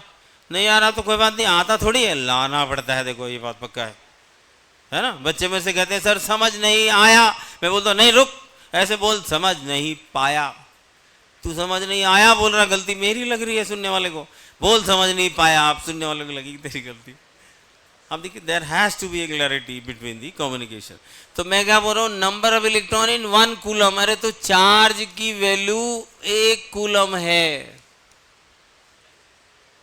तो अब n कितना होगा यही तो पूछ रहा है वो। तो n नहीं जानता, और e क्या होता है बेटा? 1.6 इंटू 10 की पावर माइनस। सॉल्व करो ना, n का बाप भी निकलेगा, कैसे नहीं निकलता है देखो। करना पड़ेगा, थोड़ा सा मरना पड़ेगा। मर रहे हो गए देखो, मेरे घर वाले मुझे कभी कहते थे कि बेटा अगर स्वर्ग देखना चाहते हो तो मरना पहले पड़ेगा। ये बात एकदम सच है। पहले अब आज का बच्चा बता नहीं, मरना नहीं चाहता सर, वैसे बता दो स्वर्ग जाऊँ किधर से, पहुँचाओ मत, बता दो कैसे जाऊँ। अरे मैं जानता तो मैं ही ना चला जाता, तुम्हारे साथ मैं नर्क में रहता क्या? बोलो जरा। अरे निकल गया, अभी नहीं निकला। अरे बेटा तो n हो जाएगा 1 डिवाइडेड बाई 1.6 इंटू 10 की पावर, तो इसको सॉल्व नहीं कर पा रहे हो। चलिए थोड़ा और कर देता हूँ, 10/16 इंटू 10 की पावर 19, ऐसे तो हो गया। अभी थोड़ा मुश्किल लग रहा है तो इसको लिख लो 100/16 इंटू 10 की पावर 18। अरे क्या, अब इससे ज़्यादा तो मुझे भी नहीं आता, हो जाएगा ना? अरे ठीक है ना। तुम्हारा नाम क्या है? अब देखो, मुझे किसी का नाम याद रह जाए ये उसके लिए ठीक नहीं रहता है, क्योंकि मुझे क्या होता है जब पूछना होता है तो सबसे पहले नाम, अर्चित तुम बोलो बेटा। अब तू कहेगा को पीछे पड़ गया, नहीं मैं आगे पढ़ा हूँ, पीछे नहीं। दिस इज आगे पढ़ना, नॉट पीछे पढ़ना। तो ये ठीक है, ये डालूँ पक्का? डर नहीं, समझ के कर, नहीं कुछ हो ऐसा हो नहीं सकता, लेकिन करने के लिए पहला कदम तो हमको लेना ही पड़ेगा ना, बिना उसके थोड़ी होता है। चलिए ठीक है, मैं आगे चलूँ। जरा इसको देखिए अब, क्योंकि हम जेई की पढ़ाई कर रहे हैं, अभी फंडामेंटल बात मैं आपसे कर लिया, चार्ज क्या होता है, उनकी प्रॉपर्टी क्या होती है, वो कैसे बिहेव करेंगे, क्या है, ये है वो है, सब कर लिया। एक क्वेश्चन दिया मैंने, और ये जो क्वेश्चन है इसमें से आपको देखना है कि कितने ऑप्शन सही हैं, कि सब सही है। जरा क्वेश्चन को एक एक करके पढ़िए please. If A body is having positive charge, पहला वाला पढ़िए ठीक से, इंग्लिश को पढ़िए, इंग्लिश को पढ़िए please. If A body is having, क्या बोला? पॉजिटिव चार्ज, तो कह रहा है कि उसके पास शॉर्टेज ऑफ इलेक्ट्रॉन है। अरे हाँ कि ना? तो इसका मतलब पहला सही है। आगे दूसरा वाले में जाते हैं। A body is having negative charge, it is excess of electron, पक्का ना? एक्सेस क्यों? क्योंकि वो न्यूट्रल था, तो अगर नेगेटिव है इसका मतलब कहीं से इलेक्ट्रॉन आया ना उसके पास, तो इसका मतलब एक्सेस ऑफ इलेक्ट्रॉन हो गया। अगला, ये तो रामायण में भी लिखा है, ये भी ठीक है। ये क्या है जी? ये भी ठीक है। देखो तो इसका मतलब ऑप्शन कौन सा हुआ? जेई में आया हुआ क्वेश्चन है, देखो फ्री के 4 नंबर है, बल्कि 5 नंबर है, 4 तो सही के मिलेंगे, एक गलत होने से बच भी गया, है ना? तो थोड़ा नज़रिया ऐसे रखना पड़ता है कि मैं क्वेश्चन मेरे से हो जाए ऐसा।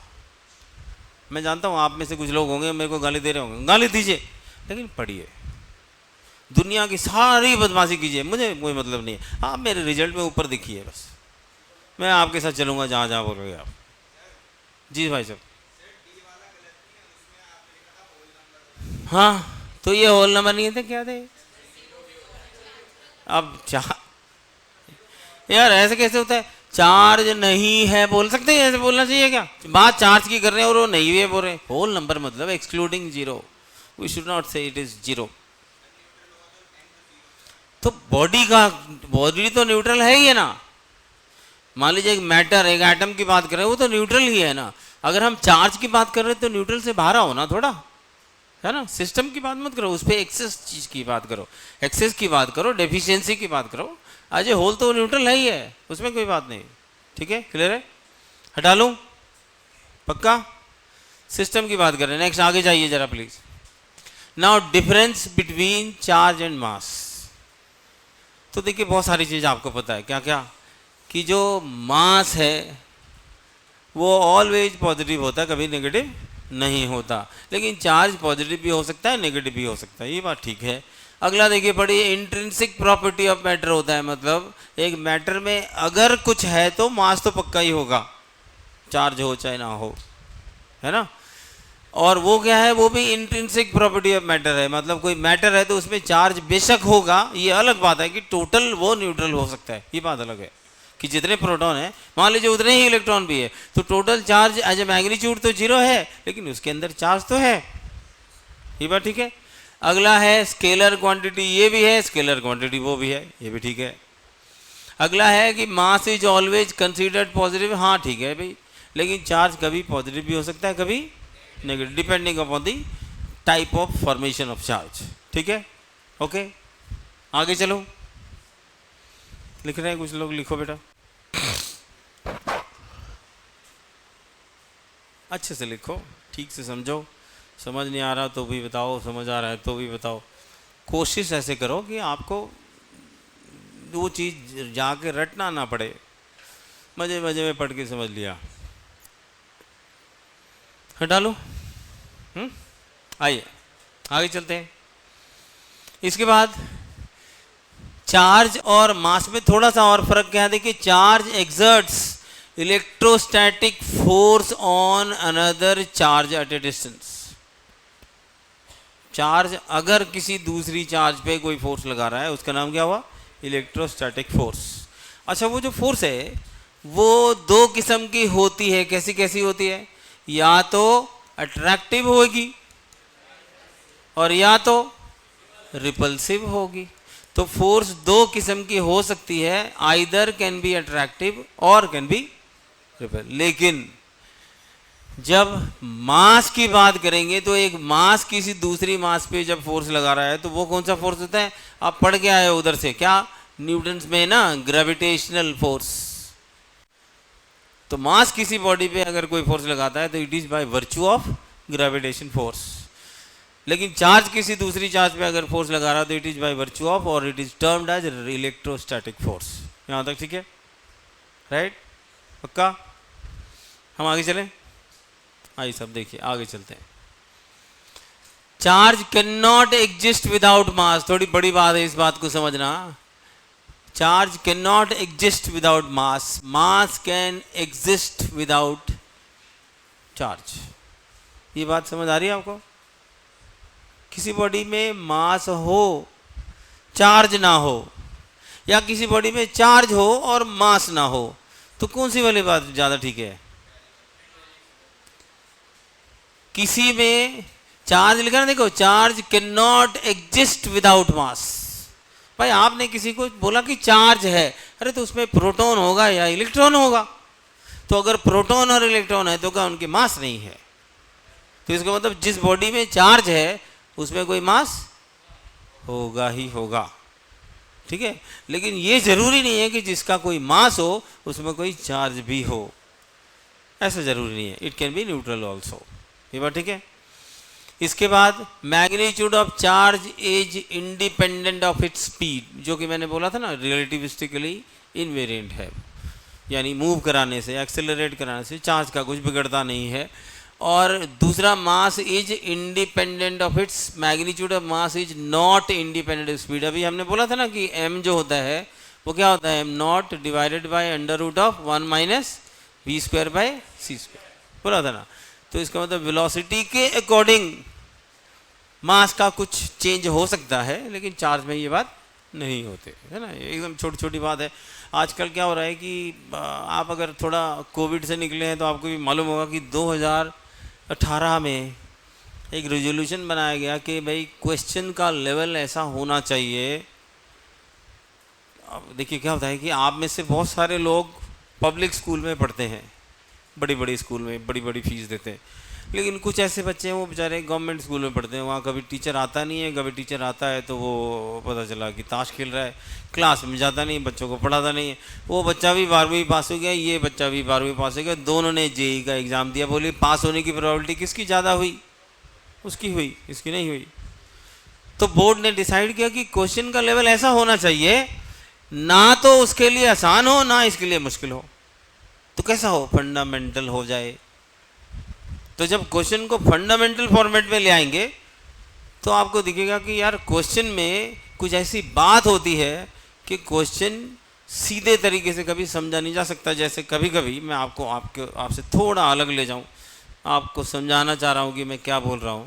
मान लीजिए मैंने आपको बोला कि ये कोई बॉडी है, ध्यान से सुनना, करने की जरूरत नहीं है, इसकी कोई वेलोसिटी है 20 मीटर पर सेकेंड, और फिर आपको बता रहा है वो कि ये अंडर रिटार्डेशन है ऑफ 5 मीटर पर सेकेंड स्क्वायर। मुझे लगता है सबको आता होगा, फिर भी मैं चाहता हूँ कि पानी बाद में थोड़ा पी लें, हम बात वगैरह, है ना? एक आदमी आत्महत्या करने जा रहा था, हाथ में टिफिन लेके जा रहा था, उसके लोगों ने पूछा क्या हुआ, तू हाथ में टिफिन क्यों लेके जा रहा है, मरने जा रहा है? तो बोला ट्रेन लेट हो गई। तो ऐसा मत करो ना यार तुम, पी के पढ़ रहे हो, नहीं नहीं बिना पिए पढ़ो, है। मैं वो नहीं बोल रहा हूँ जो तुम समझ रहे हो, पानी की बात कर रहा हूँ। तो एक बॉडी की वेलोसिटी है ये, रिटार्डेशन अंडर द रिटार्डेशन ये है, बोल रहे हैं कितनी देर बाद, after how much, after T G how much it will stop completely. मान लीजिए ऐसे क्वेश्चन है, क्या बोलते हैं आप?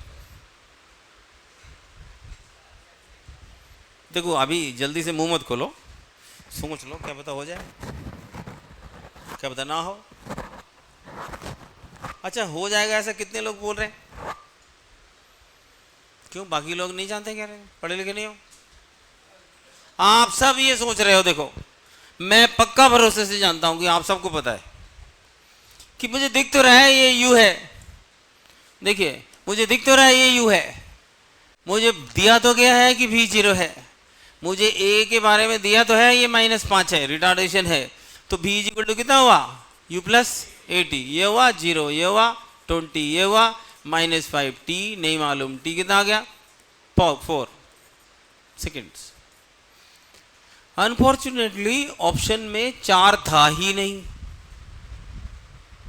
ये तो बदतमीजी हो गई ना। अब तो आप क्या करते?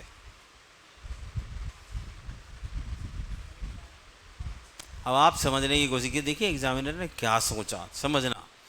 सोचिए ये जो बॉडी अंडर रिटार्डेशन है, तो इसका मतलब ये क्या कर रहा है कि 4 सेकेंड तक इसकी वेलोसिटी को क्या कर दिया इसने, 0 कर दिया। लेकिन ये बॉडी रिटार्डेशन में क्यों रहा होगा?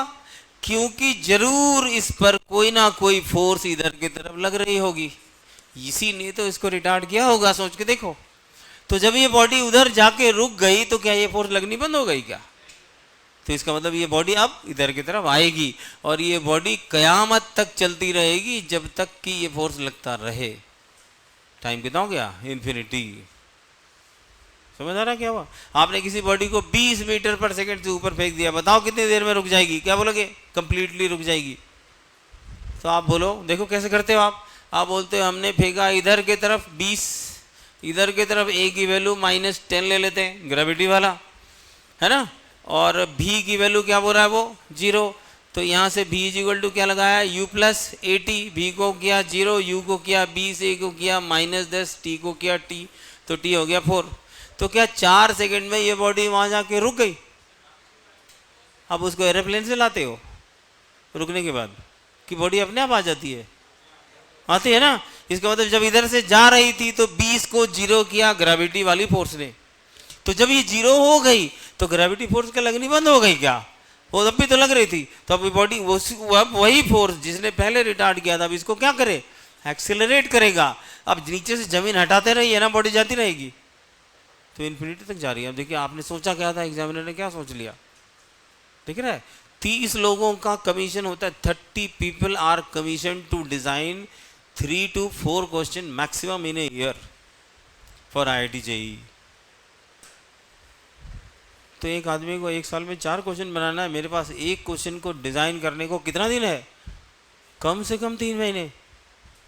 सोचिए मैं कितना कुछ सोचूंगा उस क्वेश्चन के बारे में, जानबूझ के ऐसे ऑप्शन रखूंगा जो पहली नजर में आपको सही लगेगा और आप खुशी खुशी टिक करके आओगे, पता चला वो कालिक अपने मुंह पे लगा लिया मैंने।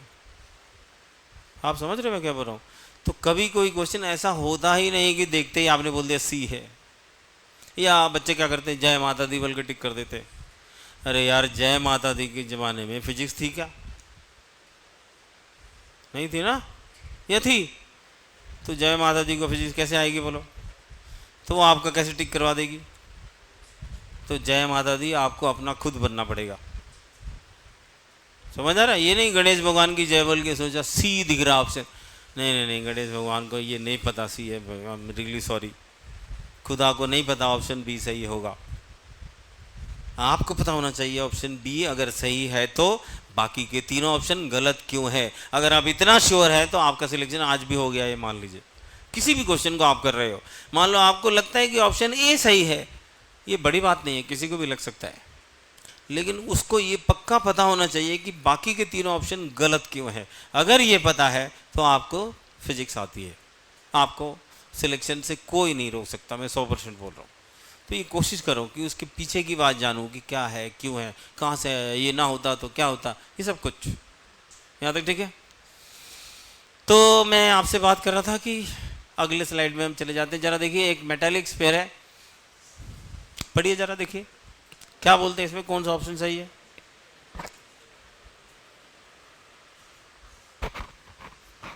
देखिए अभी अभी आपको ऐसा लग रहा होगा यार गर्मी लग रही है, क्या करूं। 1-2 क्लास के बाद ये भी नहीं लगेगा, फिर आप एसी चला के ठंडा करके पीछे सो जाना, जैसे वो सो रहा है। कोई बात नहीं, सुनो, हो सकता है रात को कुछ और करता हो, तो मैं वैसा नहीं कुछ कह रहा हूँ जो आप कह रहे, मैं कोई बात नहीं। तो अभी ये हो गया, क्वेश्चन बन जाएगा आपसे, बोलो यार, नहीं बनता या बनता नहीं। क्या बोला उसने, एक मेटालिक स्फीयर है, एक मेटालिक स्फीयर है, ये एक आपका मेटालिक स्फीयर है। आई एम रियली सॉरी, एक सेकंड रुकिए। अच्छा ये हटता नहीं है, कोई बात नहीं, मैं क्या करता हूँ कि दूसरा ड्रॉ कर लेता हूँ। देखिए मान लीजिए आपने बोला एक ऐसा मेटालिक स्फीयर है ए, और एक दूसरा भी है वो है बी। वो कह रहा है कि दोनों का मास क्या है, देख लीजिए, थोड़ा ध्यान से देखिए प्लीज, ऐसा। अब वो कह रहा है कि, पढ़िए जरा अगला पढ़िए, is given equal amount of negative charge का मतलब क्या, जितना इसके पास पॉजिटिव था उतना ही इसके पास जो इसको नेगेटिव चार्ज दे दिया, राइट। अरे हाँ कि ना। अच्छा नेगेटिव चार्ज दे दिया मतलब क्या दे दिया, तो इलेक्ट्रॉन का मास नहीं होता क्या, तो जिसको इलेक्ट्रॉन दिया उसके पे मास भी तो आया ना, तो किसका मास बढ़ गया। बात खत्म, आंसर हो गया, जय बस जयराम जी की। समझ आ गया, कौन सा वाला सही है, ये कि डी या बी या सी। चार्ज दे रहे हो भाई, चार्ज दे रहे हो। I am giving you laddu means I am giving you sugar also, नहीं समझे, इलेक्ट्रॉन दे रहे हो ना, तो मास ऑफ इलेक्ट्रॉन भी तो दे रहे हो। मास ऑफ इलेक्ट्रॉन कितना लिखते हो, 9.1 into 10⁻³ kg। You are giving electron means you are giving mass also. ये बात ठीक है। कुछ चीज़ें ऐसी हैं, अभी आपको थोड़ी ऐसी लग रही है क्या हो गया यार, एक आधे बार पढ़ो फैमिलियर हो जाओगे, ये ठीक है। ज़्यादा इस पे हमारा फोकस नहीं रहेगा, अभी आप देखना एक क्लास जाने दीजिए, इसके बाद ये सब बातें आपको ऐसे लगेगी ये तो क्यों पढ़ा दिया, 2 क्लास खराब कर दिया हमारा, ऐसा लगेगा, लेकिन अभी करना पड़ेगा, मजबूरी है, यह ठीक है। चलिए मैं आगे चलता हूँ। देखिए ज़रा कंडक्टर्स के बारे में जो आप जानते हो, क्या मुझे उससे ज़्यादा बताने की ज़रूरत है आपको। कंडक्टर का मतलब ऐसे एलिमेंट होते हैं जिसके पास फ्री इलेक्ट्रॉन्स पाए जाते हैं। यानी अच्छा कंडक्टर में तो प्रोटॉन भी होगा और इलेक्ट्रॉन भी होगा। अब अगर मैं इंसुलेटर की बात करूं तो उसमें भी तो प्रोटॉन भी है और इलेक्ट्रॉन भी है। तो जो इंसुलेटर है ना, उसके जो प्रोटॉन और इलेक्ट्रॉन है ना, ये जिगरी दोस्त हैं। किसकी बात कर रहा हूँ, इंसुलेटर की। इसमें जो प्रोटॉन और इसमें जो इलेक्ट्रॉन है ये जिगरी दोस्त हैं। ये कह रहे कयामत तक हम एक दूसरे को नहीं छोड़ेंगे। तो इसका मतलब जितने पॉजिटिव रहेगा इसमें उतना ही नेगेटिव रहेगा। इसका मतलब ये एज ए होल न्यूट्रल हमेशा रहेगा, कोई फ्री चार्ज उस पर नहीं होगा। लेकिन जब आप कंडक्टर की बात करते हो, है उसमें भी प्रोटॉन, है उसमें भी इलेक्ट्रॉन, लेकिन इस कंडक्टर का इलेक्ट्रॉन को थोड़ा मूव कराया जा सकता है, क्योंकि वो आउटर मोस्ट ऑर्बिट में, आपने केमिस्ट्री पढ़ी ना, जैसे सोडियम बोल दिया 281 बोल दिया, तो ये एक इलेक्ट्रॉन जो आउटर मोस्ट ऑर्बिट में है ये लूजली बॉन्डेड है, इसको हम आराम से मूव करा सकते हैं। तो इस तरह के फ्री इलेक्ट्रॉन कंडक्टर में पाए जाते हैं।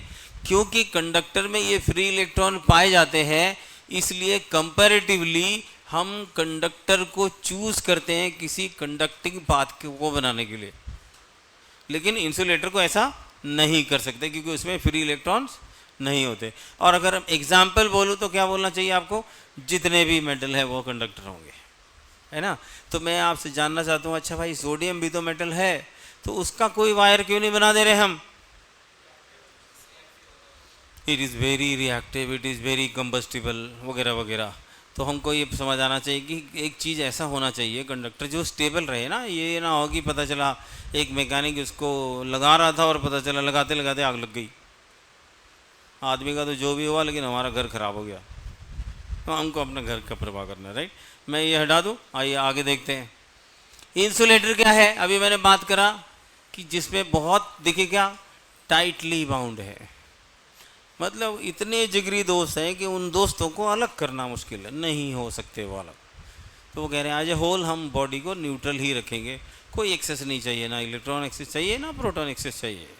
तो जब एग्जाम्पल की बात करेंगे, ऑलमोस्ट सारे नॉन मेटल की बात कीजिए, ग्लास, पोर्सिलिन, प्लास्टिक, नाइलॉन, ये नाम थोड़े से याद रखिए, आपके स्कूलों में भी पूछा जाता है।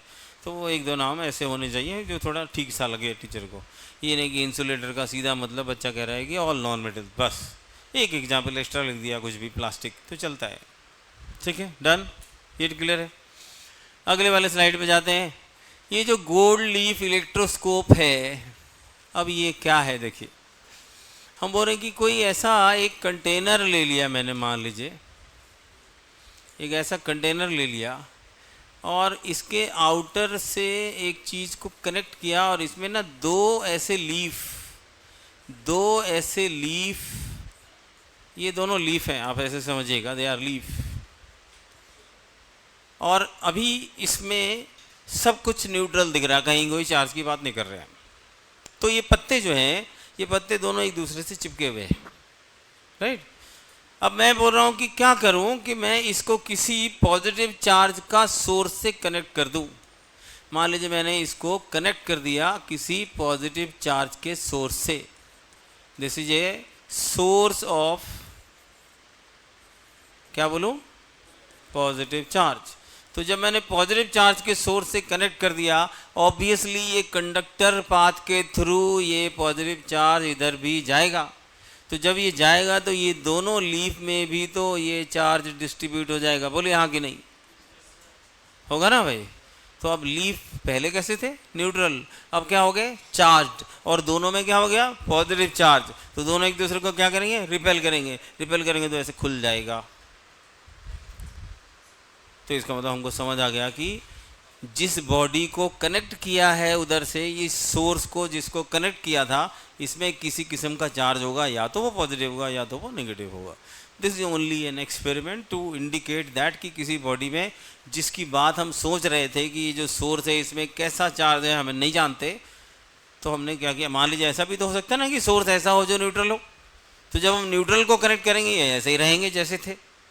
अब अगर चार्ज बोर्ड सोर्स को कनेक्ट करेंगे तो हमको ऐसा दिखेगा कि ये जो पत्ते थे हमारे, ये पत्ते ऐसे करके एक दूसरे से रिपल्शन शो करेंगे, और रिपल्शन शो करने का मतलब जो सोर्स था वो आइदर पॉजिटिव होगा या नेगेटिव होगा। It means the leaves are now called charged leaves, ठीक है। तो इस वाले को हम अब बोल रहे हैं चार्ज्ड लीव। हालांकि क्वेश्चन इससे नहीं आते, लेकिन फिर भी आप इसको थोड़ा याद रखें तो बेटर है, ठीक है, ओके, राइट। कोई परेशानी तो नहीं लग रही है तो बोलना भाई। देखो आज हम पहली बार मिले हैं, दूसरी बार हम जब मिले तो आपको याद रहेगा कोई नालायक आया था, कोई कमबख्त आया था, वैसे पढ़ा दिया यार, बहुत बोर कर दिया, जो भी लग रहा है। अभी बोलो नहीं समझ आ रहा, पता नहीं क्या हो रहा है, ये सब कहाँ से आ गया, वटेवर जैसे भी है, जो भी है। देखो आप अपना वक्त दे रहे हो, यही इंपॉर्टेंट है, चाहे पैसे दिया है या नहीं दिया है, ये वक्त ख़राब नहीं होना चाहिए आपका और मेरा, ठीक है। ये मैं डालूँ, आइए साहब आगे चलिए। देखिए अब हम बोल रहे हैं charging by rubbing, charging by conduction, charging by induction, ये सब चीज़ें।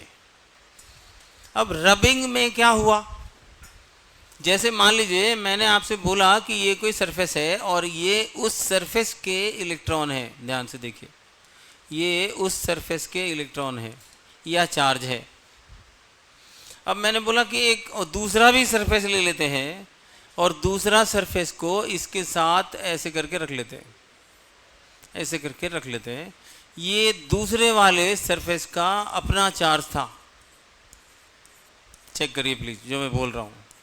और मैं फिर क्या करूँ कि इसको इधर मूव करा लूँ और इसको इधर मूव करा लूँ, इधर ऐसे। They are moved in contact with each other, okay तो जब ये moved in contact with each other होंगे तो due to friction, due to rubbing action, electrons of one body और sheet can be displaced from one position to another position, हो सकते है ना। तो जिससे इलेक्ट्रॉन निकल गई वो दूसरी में चली गई, जिससे निकल गई वो कैसा हो गया, पॉजिटिवली चार्ज, जिसमें चली गई वो कैसा हो गया, यानी कि दोनों ही बॉडी चार्ज हो गए। अब चाहे इनमें से कोई पहले न्यूट्रल था, ऐसा भी हो सकता है ना कि मान लीजिए एक न्यूट्रल था, उसमें कुछ था ही नहीं, और दूसरे वाले में चार्ज था, रबिंग हुआ तो उसका पॉजिटिव चार्ज निकल गया, दूसरे वाले में चला गया, तो जहाँ से निकल गया वो क्या हो गया, नेगेटिव, और जिस पे चला गया वो क्या हो गया, ऐसा हो सकता है। तो रबिंग के वजह से आपने बोला कि चार्जिंग किया जा सकता है, राइट। कंडक्शन के बारे में मैंने ऑलरेडी आपको बता दिया कि चार्ज कैसे मूव कर रहे थे। इससे रिलेटेड कुछ क्वेश्चन करके देखेंगे, अभी नहीं। उसके बाद है चार्जिंग बाय इंडक्शन। ये क्या होता है कि विदाउट एक्चुअल कॉन्टैक्ट होता है। इसमें आपने क्या पढ़ा था कि कंडक्शन में क्या, ड्यू टू एक्चुअल कॉन्टैक्ट एक हायर पोटेंशियल के एंड से एक लोअर पोटेंशियल के एंड में चार्ज का फ्लो हो जाता है, इसको बोलते थे कंडक्शन। इसमें क्या था, surface to surface, body to body contact की जरूरत थी। लेकिन अब अगर इंडक्शन बोल रहे हैं ना, तो हम इसे बोलते हैं no contact is essential, no contact between two bodies are essential। Contact किए बिना ही हम किसी एक बॉडी की वजह से किसी दूसरी बॉडी को चार्ज कर सकते हैं। मैं देखेंगे अभी कैसे, पहले आप इतना याद रखें, यहाँ तक ठीक है, ठीक है, डन। अरे हाँ कि ना, आप देखते हैं ना जो बादल होती है, जोर जोर की आवाज़ करती है और उसमें से लाइटनिंग निकलती है। सोचो ये 10,000 50,000 वोल्ट की बिजली कहाँ से पैदा होगी उधर। तो जो बादल हैं, ये वाटर बॉडीज़ है, उसमें चार्ज है ना। तो जब due to high speed when two clouds rub against each other, large number of free charges are generated. ये फ्री चार्जेस उनको पोटेंशियल बना दे देती है, उनकी औकात बढ़ा देती है। और पोटेंशियल आ गया तो डिफरेंस भी होगा, डिफरेंस होगा तो कुछ चार्ज या करंट का फ्लो भी होगा, जिसकी वजह से लाइटनिंग भी दिखती है। This is by rubbing action, by charging, by क्या, कंडक्शन। याद रहेगा। तो lightning is caused due to charging by conduction. ये नीट के क्वेश्चन में भी है, तो आपको थोड़ा थोड़ा ये चीज़ें याद रखिएगा, नाम कैसे किसके साथ क्या आ रहा है, ये ठीक है, ओके। तो हम बेसिकली अभी इनके बारे में थोड़ा और बात करना चाह रहे हैं। लेकिन पहले देखिए, जो चार्जिंग बाय रबिंग की बात मैं कर रहा था आपसे, तो मैंने आपको क्या बोला था कि when a insulating material is rub against each other they may become electrically charged. अब दो बॉडी इंसुलेटेड हैं, इंसुलेटर है एक दूसरे के साथ, कोई लेना देना नहीं, ये भी न्यूट्रल बॉडी है, ये भी न्यूट्रल बॉडी है। मैंने दोनों को रबिंग कर दिया। रबिंग किया तो हो सकता है इसके कुछ इलेक्ट्रॉन निकल गए इसके पास आ जाए, तो जिसकी निकल गई वो पॉजिटिव हो गया, जिसको चली गई वो नेगेटिव हो गया। तो इसका मतलब वो रबिंग की वजह से हो सकता है, राइट। अब electron which are negatively charge may be rubbed off one material and can be move to the another material. ये हम समझ रहे हैं कि जैसे इलेक्ट्रॉन निकल के चली गई। इसके बाद the material that gets an electron becomes, देखिए ये ना, इनमें थोड़ा हर बच्चे को बहुत सारा प्रॉब्लम होता है। इन बातों को प्लीज़ याद रखिएगा कि जिसको इलेक्ट्रॉन मिली वो नेगेटिव हो गया, जिससे इलेक्ट्रॉन गई वो, बस ये याद रखना है। ये देखना है क्या मिली, मिली नेगेटिव क्या, तो नेगेटिव हो गया, क्या मिला पॉजिटिव तो पॉजिटिव हो गया, बस ठीक है। The net charge of the system like silk cloth plus glass rod remains constant.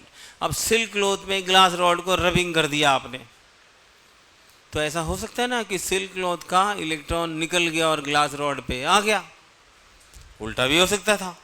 तो जिससे निकल सकता है उससे निकल गया, जिस पे जाना है उस पे चला गया। तो जिससे इलेक्ट्रॉन निकला वो पॉजिटिव, बार बार मैं बोल रहा हूँ, जिस पे गया वो, बात खत्म। यहाँ तक ठीक है। कोई दिक्कत तो नहीं, आगे चलते हैं। चार्जिंग बाय कंडक्शन में ये मैंने आपको अभी डिस्कस कर दिया, मुझे ज़रूरत नहीं है, मुझे लगता है ये बात बोलने की, ये बात ठीक है। हम इसके बारे में बहुत सारे चर्चा अभी फिर से करते हैं। अब देखिए ये जो चार्जिंग बाय इंडक्शन है, इसमें हमने बोला कि using this method neutral object can be charged, neutral object can be charged without touching any charge object.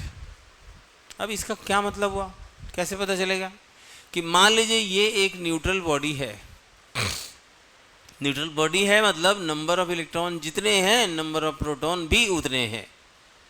चलिए मैं इसको थोड़ा ऐसे बोलूं तो मैं ऐसा कह सकता हूं कि भाई इसके जो पॉजिटिव और नेगेटिव थे ना, वो उन्होंने ऐसा कुछ पेयर बनाया होगा। बार बार हम एटम और न्यूक्लियस और आउटर ऑर्बिट ये सब ना बनाए, हम ऐसे बोलेंगे चलिए उसमें जितने पॉजिटिव, क्योंकि ये इसको मैं क्या बोल रहा हूँ, व्हाट इज़ दिस, न्यूट्रल बोल रहा हूँ ना। तो अगर मैं न्यूट्रल बोल रहा हूँ तो ऐसा होना चाहिए। अब मैं कह रहा हूँ कि मान लीजिए मैंने एक चार्ज रॉड को इसके करीब ला दिया। अब सोचिए क्या हुआ होना चाहिए। जब चार्ज रॉड को उसके करीब ला दिया होगा मैंने, तो ये जो positive charge of the rod है, इन्होंने इसकी पॉजिटिव चार्ज को अपने से दूर ढकेला होगा, है ना। इसका मतलब जो पॉजिटिव चार्ज है वो दूर चले गए होंगे, दे आर पॉजिटिव चार्ज, और ये चले गए कहाँ, दूर। तो जहां से ये चले गए वहां पर क्या हो गया, नेगेटिव। भाई पॉजिटिव चली गई तो वहां क्रिएट क्या हो गया, ये बात ठीक है। तो इसका मतलब जहां से ये चले गए वहां पर कुछ नेगेटिव चार्ज ऐसे आ गए। तो अब मुझे दिखने लगेगा कि ये दोनों बॉडी एक दूसरे को अट्रैक्ट करने लगी, दिख रहा है ना। तो अगर दो बॉडी एक दूसरे को अट्रैक्ट कर रही है का मतलब दोनों ही बॉडी में चार्ज है। लेकिन जिसको अब ये अट्रैक्ट कर रही है वो पहले कैसा था, न्यूट्रल था, लेकिन अब ये उससे अट्रैक्ट भी हो रही है, इसका मतलब ये चार्ज्ड भी है। तो इसका मतलब न्यूट्रल ऑब्जेक्ट को हमने किसी तरह से चार्ज कर दिया। This is called charging by induction without making any actual contact. इसके लिए हम एक बड़ा सा चैप्टर पढ़ेंगे, इसमें अर्थिंग पढ़ेंगे, बहुत कुछ पढ़ेंगे, लेकिन अभी फ़िलहाल के लिए उनकी डेफिनेशन में ये बात थोड़ा सा याद रखिए आप, ठीक है। ओके, कोई दिक्कत तो नहीं, कोई पॉइंट ऐसा तो नहीं लग रहा आपको कि मुझे लिखना है या दोबारा बोलना है, मुझे बोल देना, कोई बात नहीं। ये मैं डालूँ, आइए। जैसे देखिए ये क्वेश्चन है, पढ़िए एक बार, आप खुद ही पढ़िए, तो पढ़ के देखिए क्या बोलते हैं आप, बताइए जल्दी से पढ़ो। क्या आप में से किसी को लग रहा है ये हो जाएगा आपसे?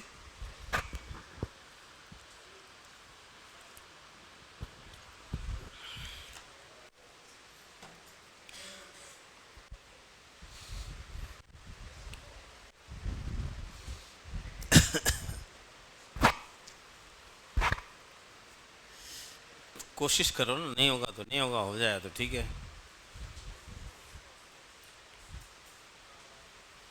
आपने क्या किया, ए और बी दोनों बॉडी कनेक्टेड है ना। ए के सामने क्या लिया आपने, पॉजिटिव चार्ज। तो जब आपने ए के सामने पॉजिटिव रॉड को ले लिया तो क्या होगा, तो ए पर यहाँ क्या हो जाएगा, इंडक्शन हो जाएगा। तो अब क्या होगा, तो मतलब ये जो इसकी नेगेटिव चार्ज थी, क्या ये नेगेटिव चार्ज ऐसे आएगा, मुझे नहीं मालूम, आप बताना। तो ये फिर ये नेगेटिव चार्ज क्या इसमें से इधर चला जाएगा, ये नेगेटिव क्या इसमें से इधर चला जाएगा, तो कैसे होगा, तो क्या सोचूं। मतलब अगर यहाँ पर आ गया क्या नेगेटिव, अगर यहाँ क्या आ गया तो इसकी दूसरी साइड क्या आ जानी चाहिए, तो इसमें यहाँ पर आ जानी चाहिए, मान लीजिए पॉजिटिव, ऐसे बोल रहे हैं आप, ये पॉजिटिव आ गया। अब क्या हुआ, तो बी पे क्या होगा, अगर वो कांटेक्ट में नहीं है तो, बी अगर कांटेक्ट में नहीं है तो, अगर बी इसके कांटेक्ट में होता तो क्या होता, और बी कांटेक्ट में ना होता तो क्या होता, सोच के बताओ, ऐसे नहीं जल्दी से मत बोलो, सोचो। बी अगर कांटेक्ट में ना होता, ए और बी थोड़े दूर दूर होते, आप ऐसा कह रहे हो कि यहाँ नेगेटिव इंड्यूस हुआ है तो यहाँ पॉजिटिव आया होगा, तो अगर बी दूर है तो यहाँ क्या होना चाहिए था, तो इसका पॉजिटिव इधर कुछ आ जाना चाहिए था, लेकिन अगर बी कनेक्टेड होता तो क्या होता? तो जो नियरेस्ट चार्ज थी इसकी इधर वाली, क्या वो उधर जाती? अरे कंडक्शन से जाती कि नहीं जाती? जा सकती थी ना। अरे हाँ कि नहीं? बाद में देखेंगे, अभी प्रॉपरली सही बोल रहे कि नहीं बोल रहे, लेकिन ऐसा लग रहा है ना आपको? तो आप जरा सोच के बताना इनमें से कौन सा ऑप्शन बहुत अच्छा लग रहा है आपको। पक्का? हम क्या करेंगे, नेक्स्ट क्लास में आपसे इसके बारे में थोड़ा पूछेंगे।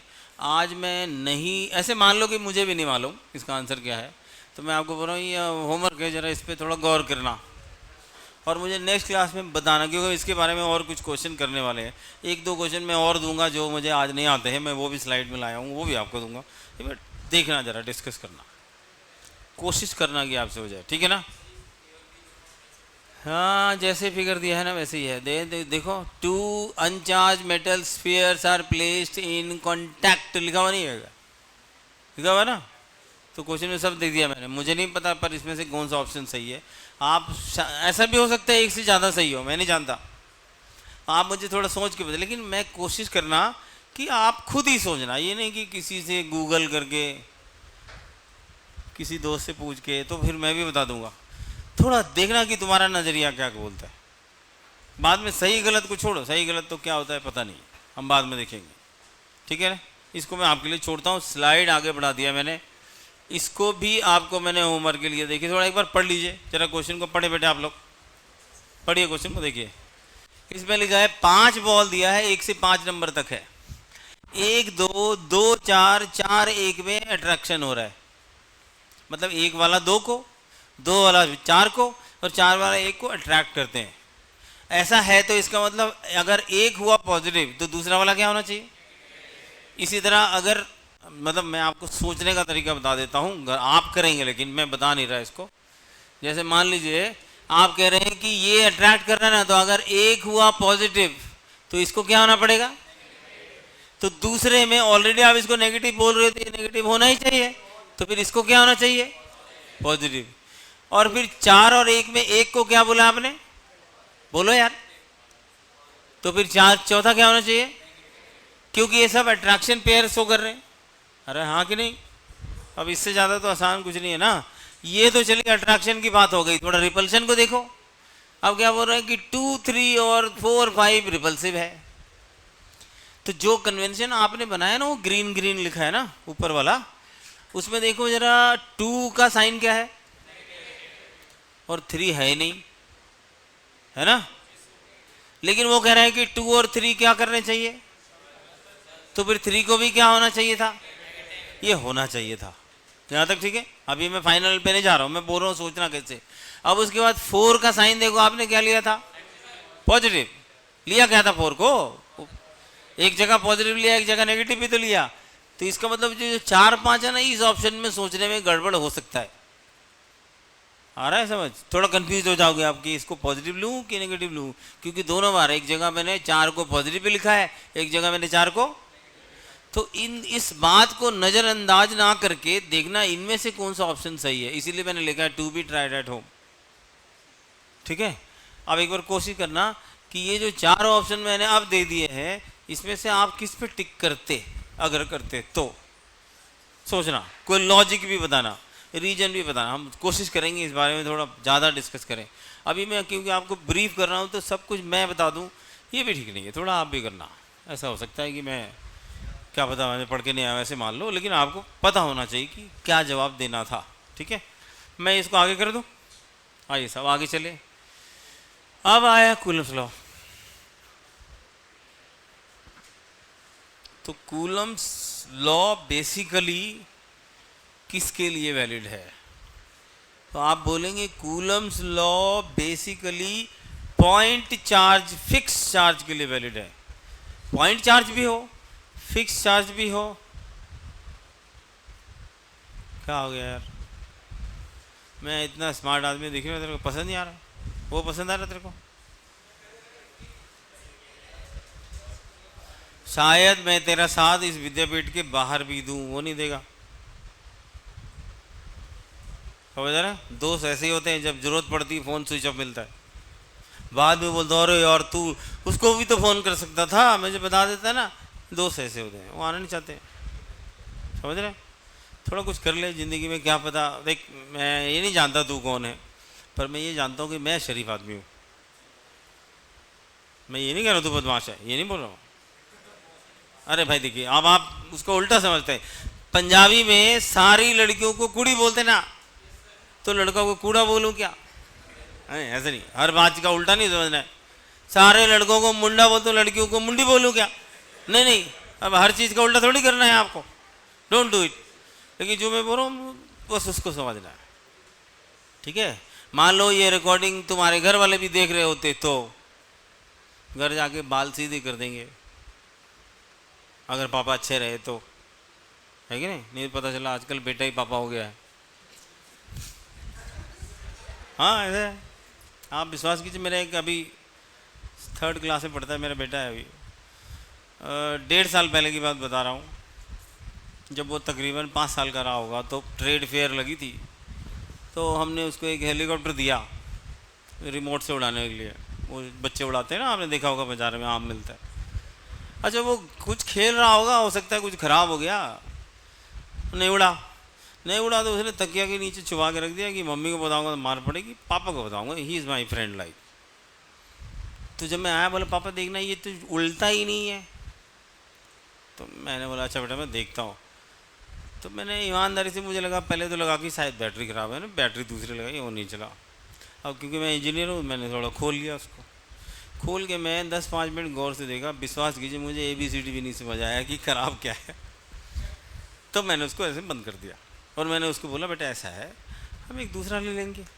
अब देखिए बच्चा तो मेरा ही ना, मेरा ही बेटा है, मुझे कुछ नहीं बोला। किचन में जाके मम्मी को कहता है मम्मी ये जो हमारा पापा है ना ये एकदम फालतू इंजीनियर है, मेरा बच्चा मुझे नहीं छोड़ता यार, तुमको कौन छोड़ देगा, सोच के देखो। समझ आ रहा है मैं क्या? दुनिया ऐसी है भाई, गॉड बोल रहा हूँ। एक बार तुम रोज बोलो मैं शरीफ हूँ, कोई केयर नहीं करता। तो आज कुछ अपने बारे में गलत बोल दे, मैं रास्ते में आते हुए किसी डैश को कुछ गलत करके आया, सब लोग मान जाएंगे बिना किसी सबूत के। समझ आ रहा है? क्योंकि दुनिया इसीलिए होती है। अरे हाँ कि नहीं? तो तू सोच रहा होगा ये मैं काश मुझे बात करता हुआ ना देखता तो ये ना बोलता। देख मैंने तेरे लिए इन सब का 2 मिनट 1 मिनट ख़राब किया, तो नंबर ऑफ बच्चे इंटू 2 मिनट करो, इतने मिनट मैंने आपका ख़राब किया, किसके लिए? उसके लिए। तो अगर आप सही में अच्छे हो तो सारे मिल के इसको मारना ब्रेक में, तब तो क्लास की यूनिटी है, देखिए नहीं तो नहीं है। खैर जो भी है, तो मैं आपसे कह रहा था कि कूलम्स लॉ जिसकी वैलिडिटी की बात आप कर रहे हो ना, वो कैसे चार्ज के लिए होता है? फॉर, बोलो ना, अभी बोला मैंने, फॉर पॉइंट चार्जेस, और दूसरा फॉर फिक्स चार्जेस। तो पॉइंट चार्ज भी हो फिक्स चार्ज भी हो तब तो लॉ वैलिड है। लेकिन अगर चार्ज डिस्ट्रीब्यूट हो गया, चार्ज मूविंग स्टेट में है, तो कूलम्स लॉ को एज इट इज नहीं लगा सकते। एक छोटी सी बात है, ये बात याद रखनी है आपको। दूसरा बात ये कहता है कि जो भी दो चार्ज के बारे में आप बात कर रहे हो, ध्यान से सुन लो प्लीज़, जिस भी दो चार्ज के बारे में आप बात कर रहे हो, अगर ये फिक्स चार्ज है, अगर ये पॉइंट चार्ज है और इनके बीच में कोई डिस्टेंस है, अगर कोई डिस्टेंस है, तो फिर ये वाला चार्ज इस वाले को या ये वाला चार्ज इस वाले को इक्वल फोर्स एक्सर्ट करेगा, ऐसा कूलम कहता है। कूलम कहता है कि the pair of charge will exert equal and opposite force on each other. Time कितना हुआ? तो मतलब तुम्हारा क्लास खत्म हो गया और मैं थोड़ा ज़्यादा देर तक पढ़ा रहा हूँ, ये तो कह रहे हो? हाँ तो मैं जा रहा हूँ। मैं कब बोला मैं अभी नहीं जा रहा, मैं जा रहा हूँ।